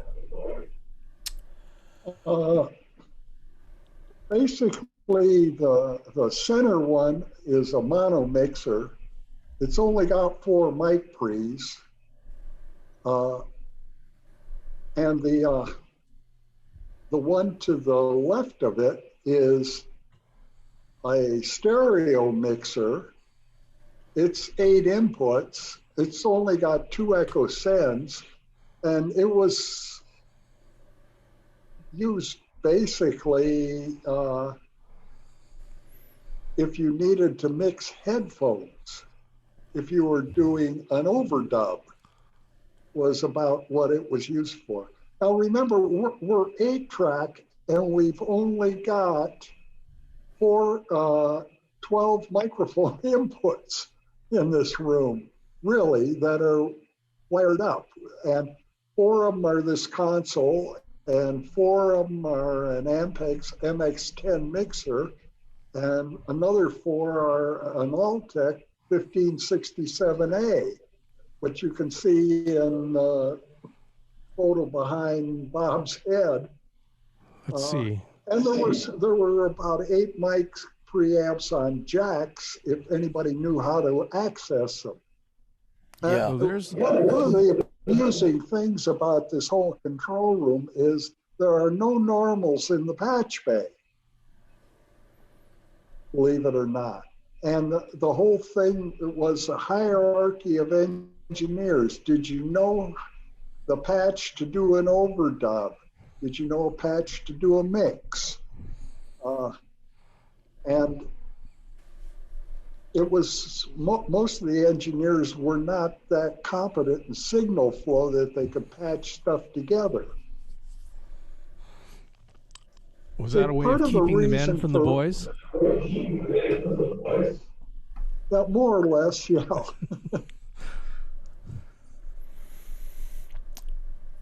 Yeah, but Leave the room set up from day to day. How were levels set, and what was prep like for recording the session?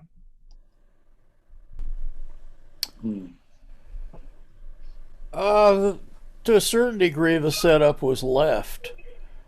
By the time I got in there, we were doing 16 track. And at that point, we were patching those 8 separate mic preamps, and we were mixing the drums on that stereo mixer. And then we had added a 16 input monitor mixer up above it. Yeah, I have as you see it here was about when I left. Yeah. And I have no knowledge of the 16 track or what went on after that. Well, all 3 of those racks, 3 of the 4 racks had been knocked out, and an Ampex MM1000 had been stuffed in there. Yeah. And you had to, I wish I had a picture of it. It was quite something getting the reels in there, because you had about this much space between. Probably quite something just to get the machine in there. Oh, they knocked out the walls to do it. And in fact, right after they did that, they suddenly had a problem with rats running around the studio. They got that fixed, but the musicians were totally cracking up. And studio rats, right? Yeah. Of a different kind. Yeah, the musicians would just, I mean, you'd lose a half hour of time rolling on the floor. They'd be going, yeah, multi-million-dollar company, and we got rats. So how about talking about this Fairchild stuff here? The Fairchildren? Yeah, you see them on eBay now and then, sometimes for obscene prices. Yeah. By the time I was in there, nobody was using them. They were in the rack, but we weren't real crazy about what they sounded like. Yeah, that was true. They seldom got used. They were basically, Dan Cronin designed them. He was Bell Sound's chief engineer. He also did the Scully 280 electronics assemblies. Ah. Okay. Yeah, you got to remember, this was at the time when no ordinary individual owned a studio. And so any piece of gear you had, somebody had to talk the boss into buying. Right. And you weren't going to really bend over backwards to say, oh, we got this new thing and it's a piece of shit. Right. So a lot of older studios had stuff that just sat there. So how about the Motown Equalizers? I've seen them in many of the pictures here. So it looks like they were kind of all through the plant. Yep. Yep. John? That was basically a copy of a Langevin graphic, only with rotary controls, with all the problems that the Langevin had with reliability solved. They were built so absurdly heavy duty that they were indestructible. I thought that was a given. No, you would be surprised at what stuff that got busted and broken. Well, Langevin graphics were pretty notoriously funky in terms of stability. The sliders would go bad on you Right. all the time. Let's see. That looks like a. That's not a Pultec. That's probably a Langevin high pass, low pass. I think the Langevin high pass, low pass are on the bottom, or well, not the very bottom. That's a high core equalizer. Okay. And that's yeah. And there's the 1567 and the MX10. Right. This was a cell sync and input panel? Yeah, when you switched it to the left there, that was in sync mode. You switched it to the right, it would pre-arm it for record mode. And then the meter was to monitor the bias, and the switch below it, would select which track you were monitoring. Ah, okay. Let's talk about this, the 8-track here.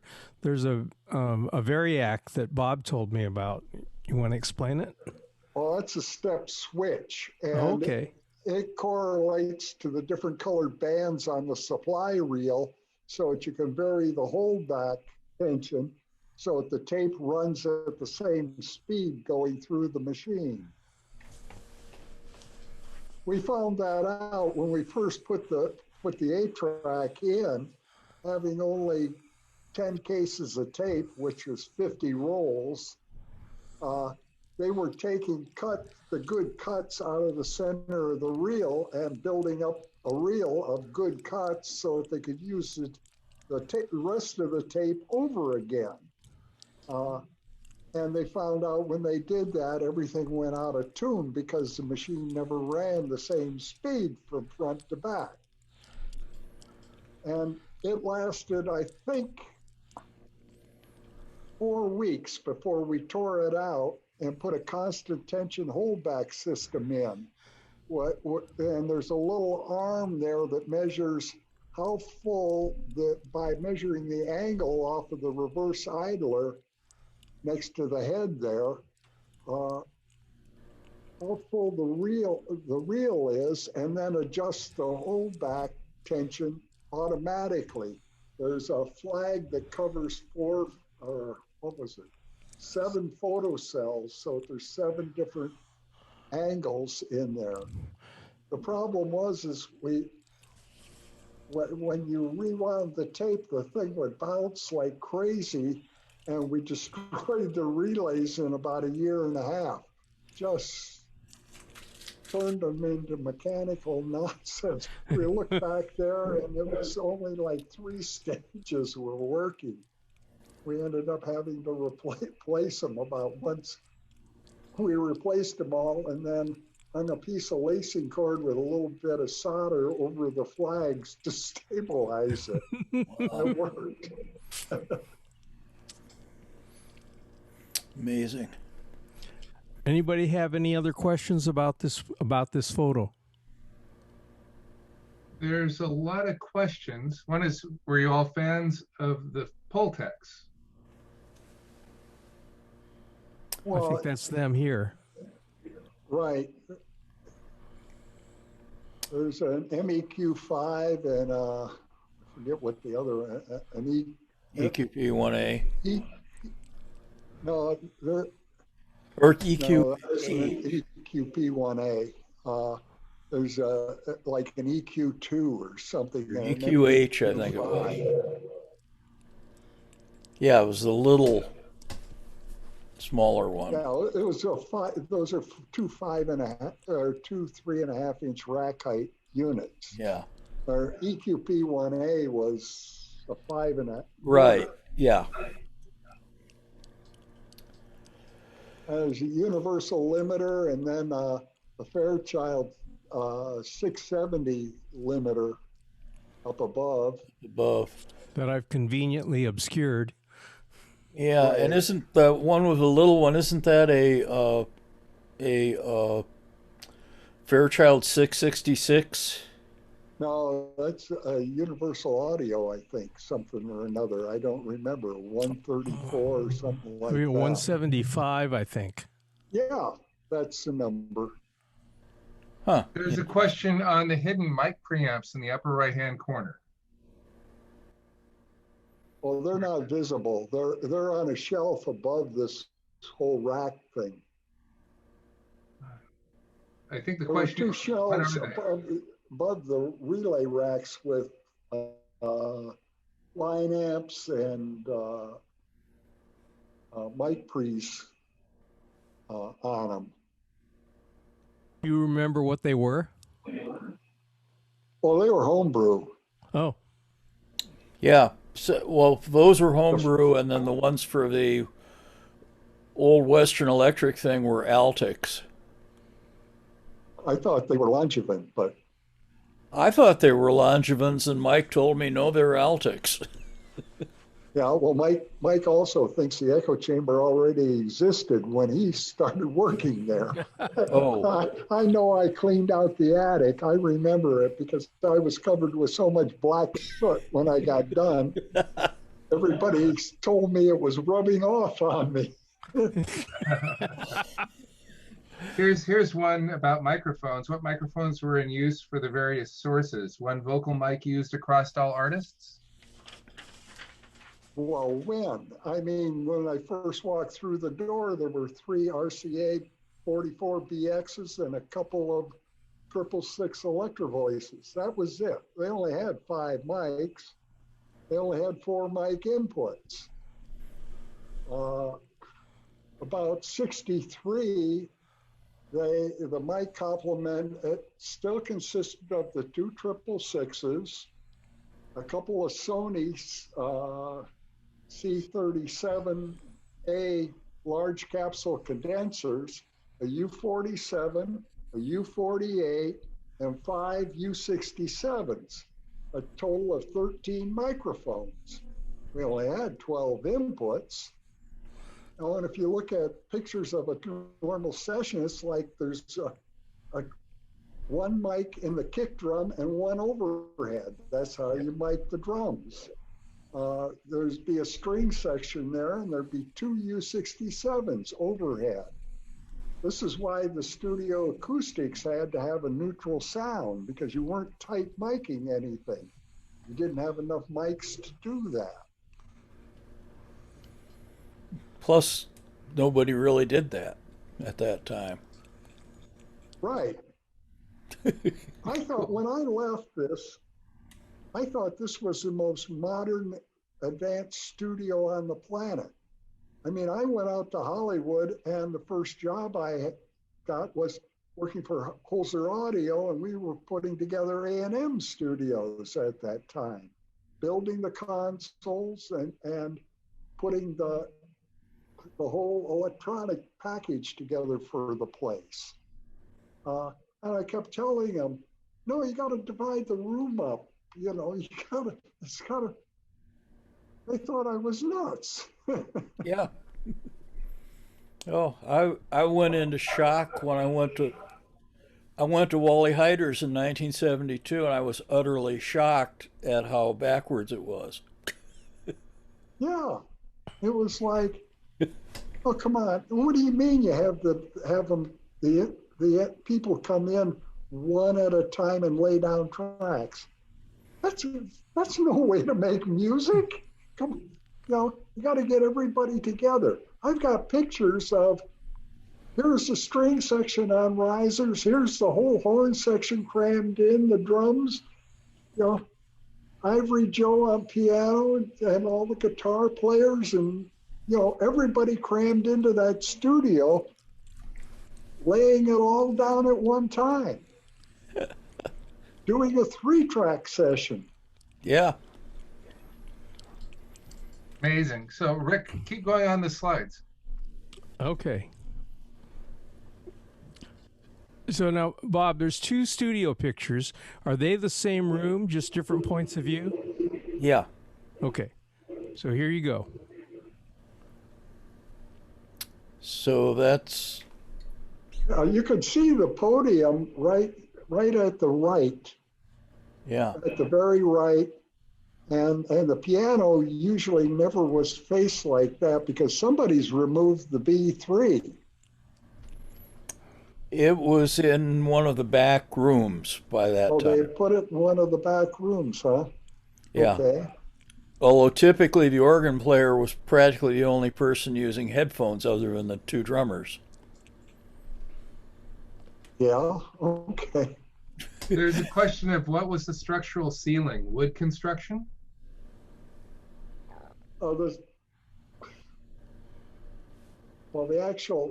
It had steel truss going across, and then it had just composition roof put on it, which sloped to like the back part near the alley.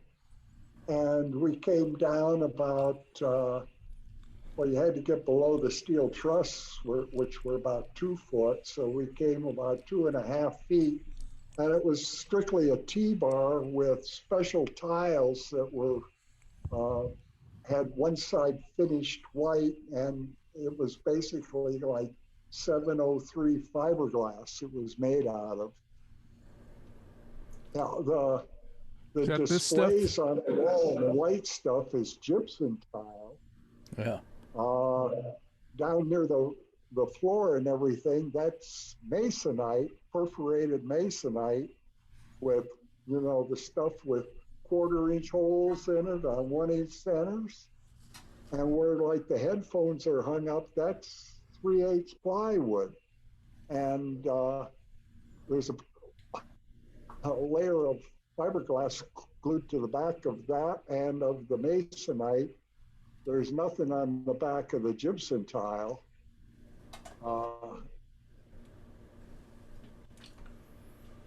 Are floor plans layouts available anywhere?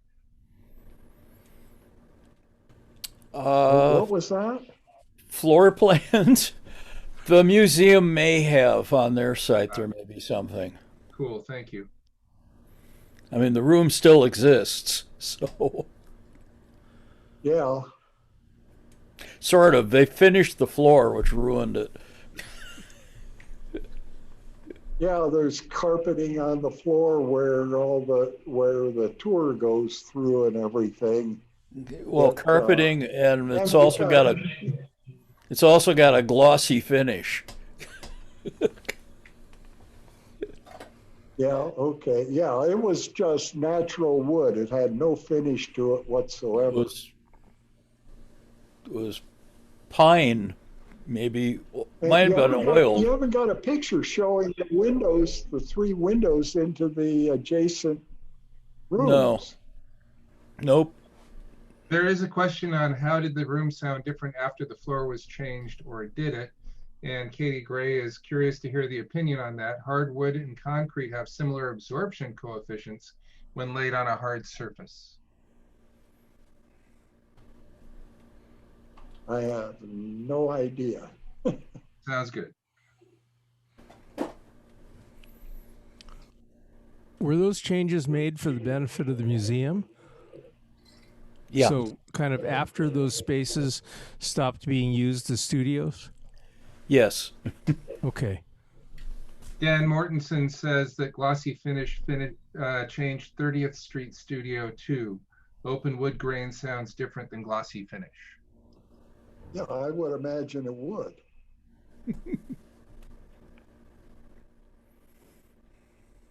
Next slide. Oh, this is the remix room. Yeah.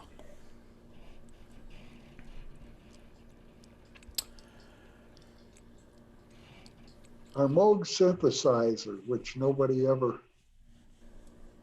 got the hang of. Yeah. It seemed like a good purchase at the time. Yeah. Well, it had a problem in that you couldn't get the same sound out of it twice in a row. It was so unstable. Yeah. I mean, that was one of the first 2 or 3 ever. Right. Yeah, it was.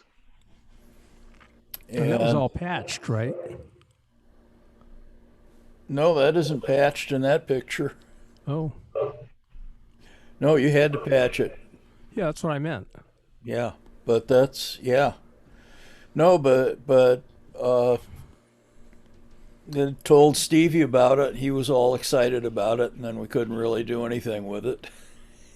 Was street noise ever a problem? Believe it or not, it wasn't that often. They totally lucked out. This was at the back of the house. Yeah. It was down in the basement. So yeah, this room. Yeah. And the studio was, I forget what We ran an SPL reading in there and were shocked at how quiet it was, as long as nothing came down the alley. Right. Yeah. And that didn't happen that often. Yeah. Yeah. I mean, that was a total luck out. Well, it was cinder block, and cinder block has pretty good isolation. Mm-hmm. You want to talk about the console? Well, what about the timer? You had to have a timer because your disc level dropped like a rock at 3 minutes. So the timer forced a limit on the song. Well, the timer would go as long as you ran it, but but I mean, you wanted your song under 3 minutes. That's what I'm trying to say. And you would fade it. And the reason for fading it was simply that that way you didn't, you weren't locked into a hard ending. Right. Dan asks that the first picture showed stairs up to the main floor. Was the studio level with the entrance to the house? Oh, it was about 2 feet below the first floor of the house, because the first floor had a basement under it, and the studio was a slab on the ground. Yeah. Okay. It was about 3 steps down, something like that. Someone understands that sometimes birds got into the 44 and 48 reverb rooms in the attic. Well, they didn't get into the room, but they got into the windows weren't exactly weather tight in the attic, which you can see on the pictures of the place. In fact, we had problems with people sitting outside in the alley, listening to the echo chamber, writing down the lyrics and copying the songs. And the birds would fly in, and between the window and the actual chamber would build nests and raise a racket and so forth. And you could hear it because there was a door at each end of the chamber, and the door itself wasn't exactly all that. Didn't attenuate the sound that much. The walls did a better job. They were about 1 inch thick, concrete in the 48 chamber, and the 44 chamber actually got a nice finished plaster job. Did the neighbors ever complain about noise or all the people coming in and out at all hours? No, because it was zoned commercially. They couldn't. Nice. How are we doing on time, Rick? Do you want to keep going through some slides? Yeah, why not? I'm going to take that as a cue for next slide. I should mention something about that console, good. The originally, it was designed to have those 8 faders reversible. Right, you could pick it up and turn it at 180 and drop them back down, so that pushing them all the way up turned it off, and pulling them down made it louder, because somebody had seen that they had wired a console at Atlantic that way. Yep. And they wanted that feature in this console. So there's a bunch of relays inside, and then an index lever which would tell which way those 8 slides were in there, and you could just pick them up, turn it around, put them back, and it all switched automatically. I think that was an English thing also. Yeah. Yeah, it was a BBC thing, and it was. But Tom Dowd was a huge fan of doing it that way. So the 8 VU meters across the top are looking at the input tracks, the input signals, Right. Yeah. and the two in the middle, then that's the stereo mix, Right. and the 3 at the bottom. Are the echo send meters. Ah, yes. And the 3 knobs off to the right of it are the echo send masters. Okay. The monitor level here. I think so. I'm not sure what that knob is. I think the monitor level is the Gotham fader to the left of the 8 slides over there. Oh, yeah. And the buttons are the remote controls for the tape recorders. Right. How about the 3 black sliders? Black fader. Those are the echo returns. Returns. And the one black slider next to it is the stereo master Yeah. with a piece of tape running up to a mono slide taped to the side, which is the mono master output. I guess we forgot something when we designed it. There's a question of what was the studio vibe like during the '67 Detroit riots? Well, they actually machine gunned the 52 house. It's amazing how much damage a 50 caliber bullet can do to a house. But basically everybody just quit work for about a week and then we got back to it. And it was, if it was on West Grand Boulevard, and if you went down to the west about, I'm gonna say maybe 100 yards, you'd hit 12th Street. And then you start heading north up 12th Street. And after about 2 blocks, you'd hit complete devastation for 20 blocks. Every building on both sides of the road burned to the ground. We were that close to it. And it was funny, I was actually down there about 3 days after the riots were sort of ended. And there were all these stores that were sprouting up in people's basement where you could go buy looted stuff. And I thought it was funny.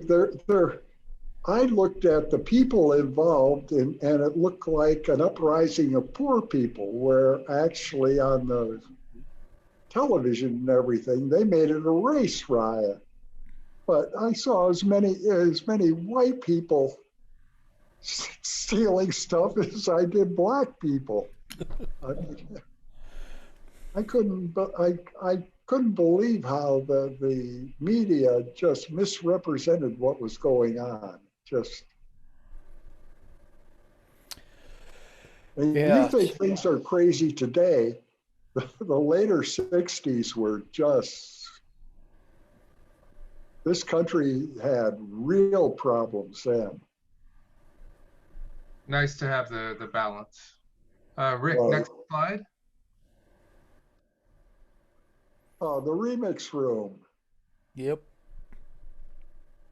There's your EQP1A, a couple of 2 more Pultecs. So this is the view from the previous slide looking at the racks. Right, yep. There's a 3M player.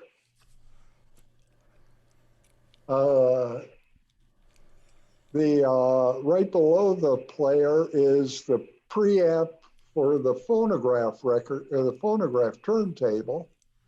And there's some more of those Fairchild stuff right below that.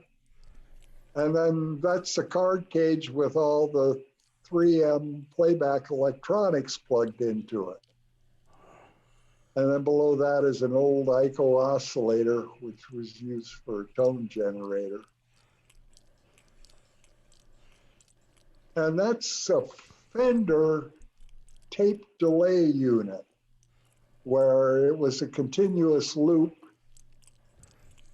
Well, it was a cartridge so that you'd had like 20 feet of tape or so you didn't wear it out like the Ecolette.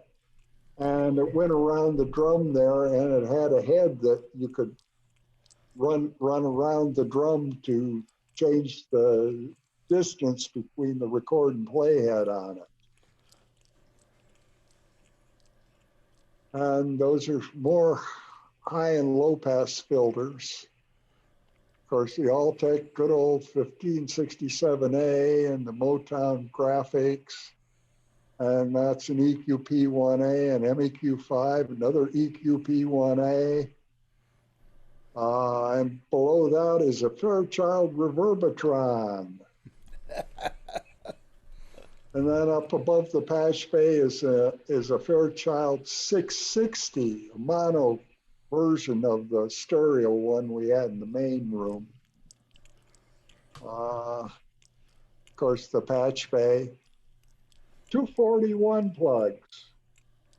You know, the big double phone jack things. You can put them in backwards and flip the phase around. All right. Yep. Those are the phone plugs. The patch bay jacks were that way, I think, in part because the single ring tip sleeve jobs would disappear. It was like the headphones also had XLR cables connectors on it for the same reason. The headphones would disappear, and then somebody, when they figured out they couldn't plug them into anything, they'd come back. Yeah, we did that at the studio I worked at. And not to mention that you always had a handy supply of headphone extension cables. Right. Who had the Fairchilds first, you or EMI?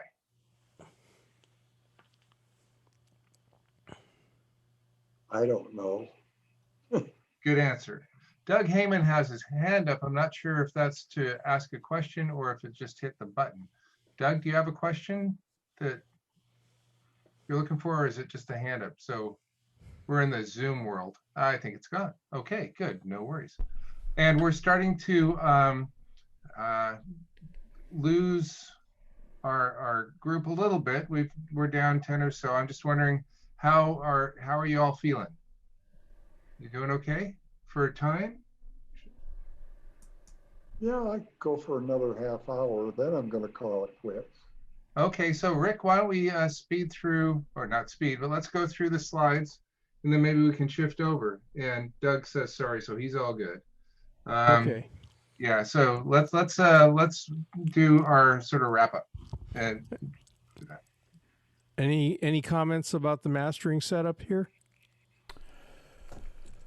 Okay, well, it was basically the C37, which was great because it was flat down to nothing. So you could do half-speed cutting with it.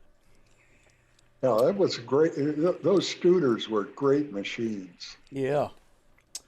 And the lathe was a gear drive, and that turned out to be, we switched over to a variable pitch, and it turned out we could actually cut hotter with the gear drive because you had to put a fudge factor in with the variable pitch. Whereas with the gear drive, you could just eyeball it and you could see where the problems were, throw it under the microscope and check it. Whereas the variable pitch looked much more consistent over the course of the cut, and you couldn't really tell what you had. So that was an interesting lesson because we assumed it would be better because it was variable pitch. Did you ever hear the story about we wanted to know how much the old ES-59 cutter head would take before it blew up? And we deliberately blew it up to find out? I heard you blew one up. Didn't hear the story about what happened? Go for it. Okay, first we took the cutter head and I cut a hole in the case and put a piece of clear plastic over it so I could look at the voice coil. And I built a manifold and soldered it into the top of it so we could pump a huge amount of helium into it. And we took two industrial Mac 200s, wired them up to run on 100 volts so that we could get more plate supply voltage out of them, and mismatched them so that we thought we were close to a kilowatt for an instantaneous amount. And we used that as the drive amp to the cutter head. And we got a 16-inch transcription lacquer, and we cranked it up to 78 RPM so we have some groove velocity so we could actually study when it finally went. And we had some I think it was a Temptations record, which had Some Say the Sign of Weakness. For BS's. You know, all the sibilants, and we kept playing it over and over. Well, crank it up another quarter, crank it up. We had an oscilloscope across the output of the drive to the cutter head. And there were three of us in there all monitoring this stuff. And we just kept cranking it up until I saw the incandescent wires that led into, the wires that led into the voice coil glow incandescent and pop open.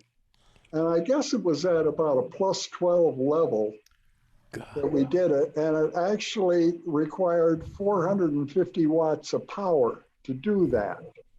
So we determined that we didn't need any more than a couple of 100 watts would be sufficed, we thought, because the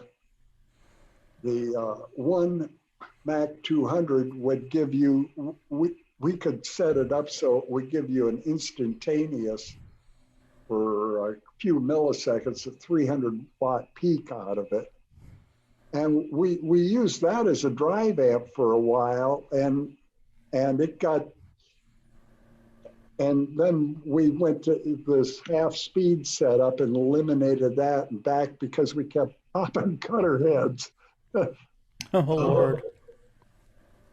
There's a question for half speed cutting. Did you record tape using NAB or CCIR tape EQ? CCIR at 15 IPS was 35 microseconds and 70 microseconds for 7.5 IPS. It was NAB. NAB, okay, cool. The other question is, where's the ashtray? Where's the ashtray? Yeah, Well, everybody smoked like chimneys back then. So was there an ashtray? Is on the desk behind you in the cutting room. Right, I guess so. Crazy. And on the console in the control room.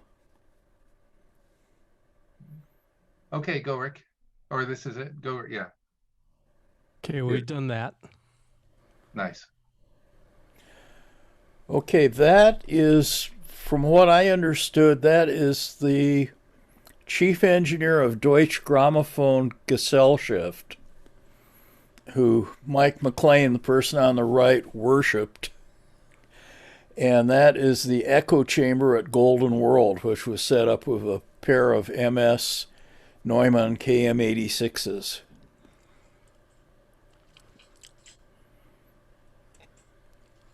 And I have to confess, I went in there and replaced them with a pair of back-to-back Shure 57s, and it worked a lot better because it didn't pick up as much street noise. So Bob, where are you in this picture? Okay, I'm on the right in both pictures. The first one was around the time I was beginning at Motown, and that's Mike and his wife. And on the right, that's me at KPFA Radio in Berkeley, California, with long hair and a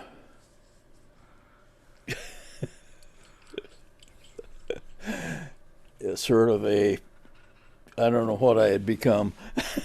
So how was, since this was a residential structure, how was HVAC handled?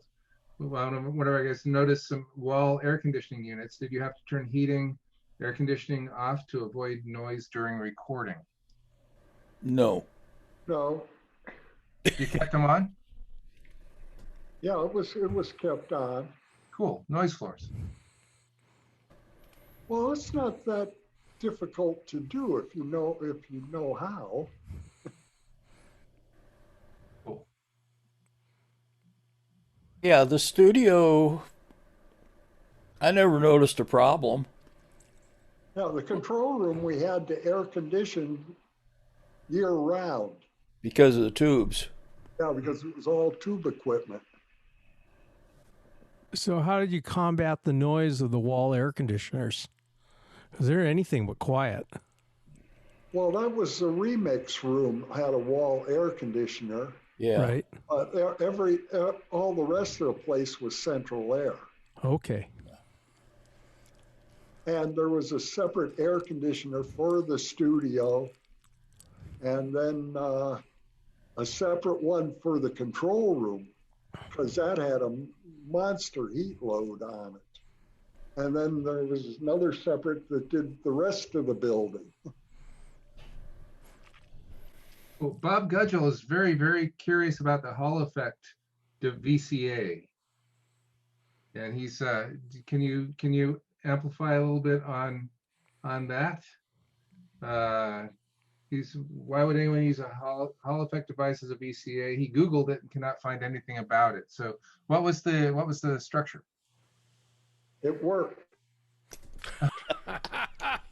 Okay, so It was all there was.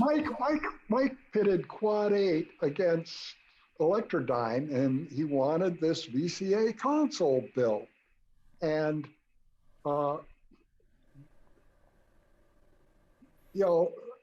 Olive had said they had this VCA console, but it never worked. And the whole idea came about in about 1965 when Fairchild came out with this Lumiten slide, which had a photosensitive thing in it and a light bulb, which is how you would control how the slide worked. And we looked at it and said, hey, we could make like a VCA console out of these. That's where the original idea came from for those consoles that Electrodyne built. And so Quad 8 came up with this 2-quadrant multiplier thing, and Electrodyne had this Hall effect device, and at the time they just shoved it between the armature and a relay, and then drove the relay with a lab supply to make it work. They wouldn't show Mike what it was, and here's the test equipment, measure the distortion and measure the noise and so forth. And the Hall effect device just did in the Quad 8 version on distortion and noise. And then when they actually tried to make it, they actually ran into all these problems where they had to put it in a hermetically sealed glass to metal seal 3-layer mu metal box so that outside magnetic forces didn't really affect it. And it was like a big deal for Electrodyne to be building these advanced mixing consoles for Motown Records at the time. It was a big feather in their cap. And I think they lost money on the darn thing. because those were some very expensive VCAs. So Everett Moran says the all of VCAs work now, and Bob asks, wasn't it to avoid the physical wear from a physical wiper on a pot for the Hall effect? No, it was to allow VCA subgrouping, and so that you could, take all the drums and put them on one VCA subgroup and control all the inputs that had drums on it, even though they might be going to different places in the mix. Yeah. The producers are actually who were pushing for it. They wanted it because, to quote Norman Whitfield, I don't know how we could ever hang on to 16 faders. Huh. I mean, they were used to 8 faders with 8 fingers, and they wanted to continue working that way. And they could see the advantage of having 16 tracks, but they were concerned about being able to mix 16 tracks. Rick, next slide.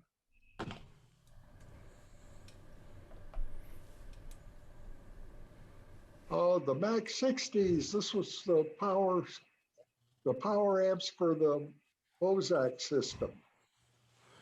So were those crossovers above? Yep, those are the Bozak crossovers above. Yeah, okay. Let's see.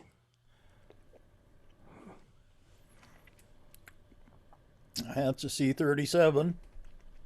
Yeah. We had a question of what was the problem with the Bozak monitors upstream. They were too loud. Okay. Barry said they had to go. They were too loud. Neat. And turning them down wasn't a solution? Nope.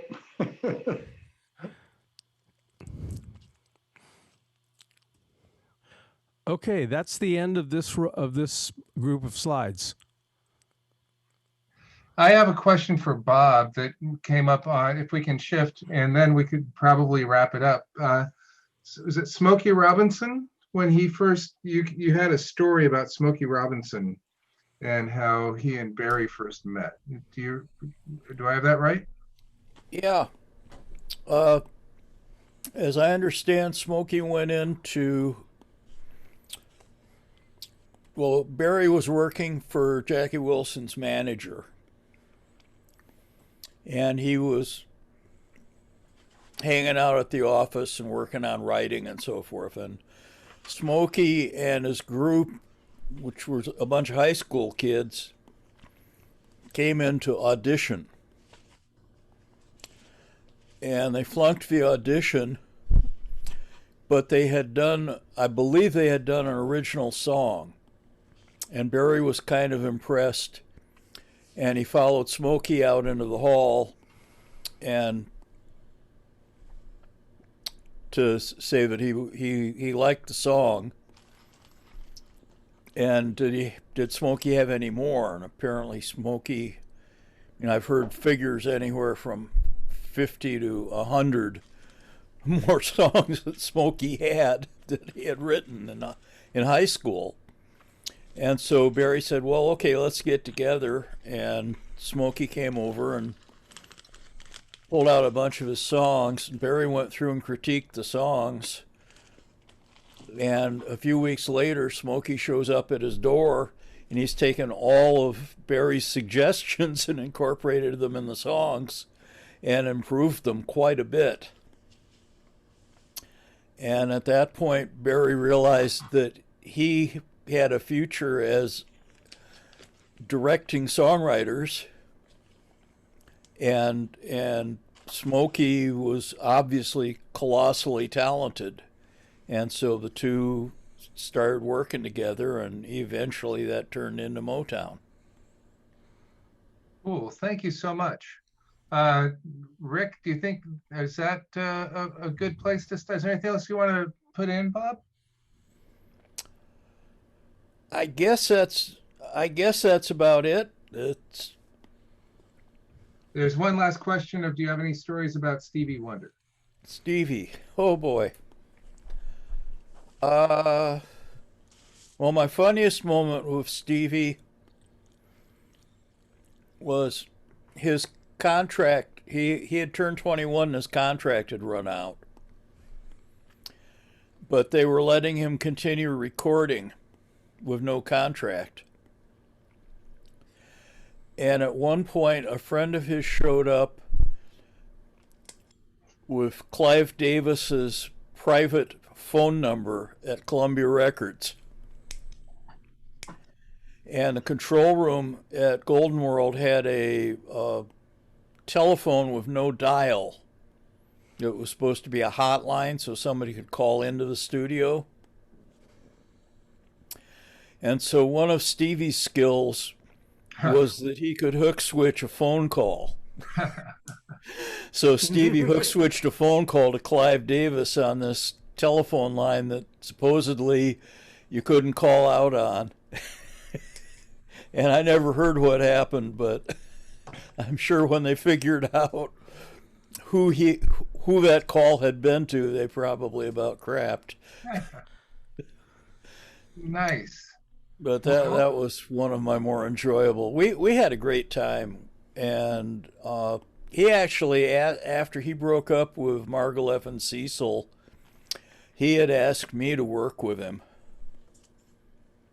and I turned it down because I was enjoying being a hippie in San Francisco and didn't want to go back to working 80 hours a week. That was like Prince hours. Yeah, and you know, I mean, when you've already done a stupid number of hit records, the idea of working on a hit record isn't all that Very cool. big a deal. Thank you, Bob. Thank you, John. Thank you, Rick. Yeah, well, I can't thank John enough. We talked for the first time in years the other day, and for him to agree to come over here was tremendous. I mean, I could have spent the whole time picking his brain. Yeah, it's been a lot of fun. We're infinitely grateful. So here, Rick, why don't you turn off your screen share, and let's have everybody pull up our videos. Yeah. We've come down from like 110 to like 86. So I've got one more thing to add here about John. And those of you who do installs and those of you who design equipment know about the pin 1 problem in audio gear, yes? Well, John Windt is the reason we know about the pin 1 problem. Yeah, I would get up at international AES conventions and explain that half of the equipment was basically unusable because of what pin 1 was tied to, and explain to them exactly what was going on and why, and that you can't tie pin 1 to the audio common. It just doesn't work. You will get all sorts of strange noises in your equipment when you do that. And a lot of equipment was being built that way. Yeah. Where they would tie pin 1 to the internal audio common, and then take that common and tie it to chassis at one point. And you can't design. That's the way they tell you to do it in college when you take electronic engineering. It just doesn't work in the real world. Well, thank you guys. This has been wonderful.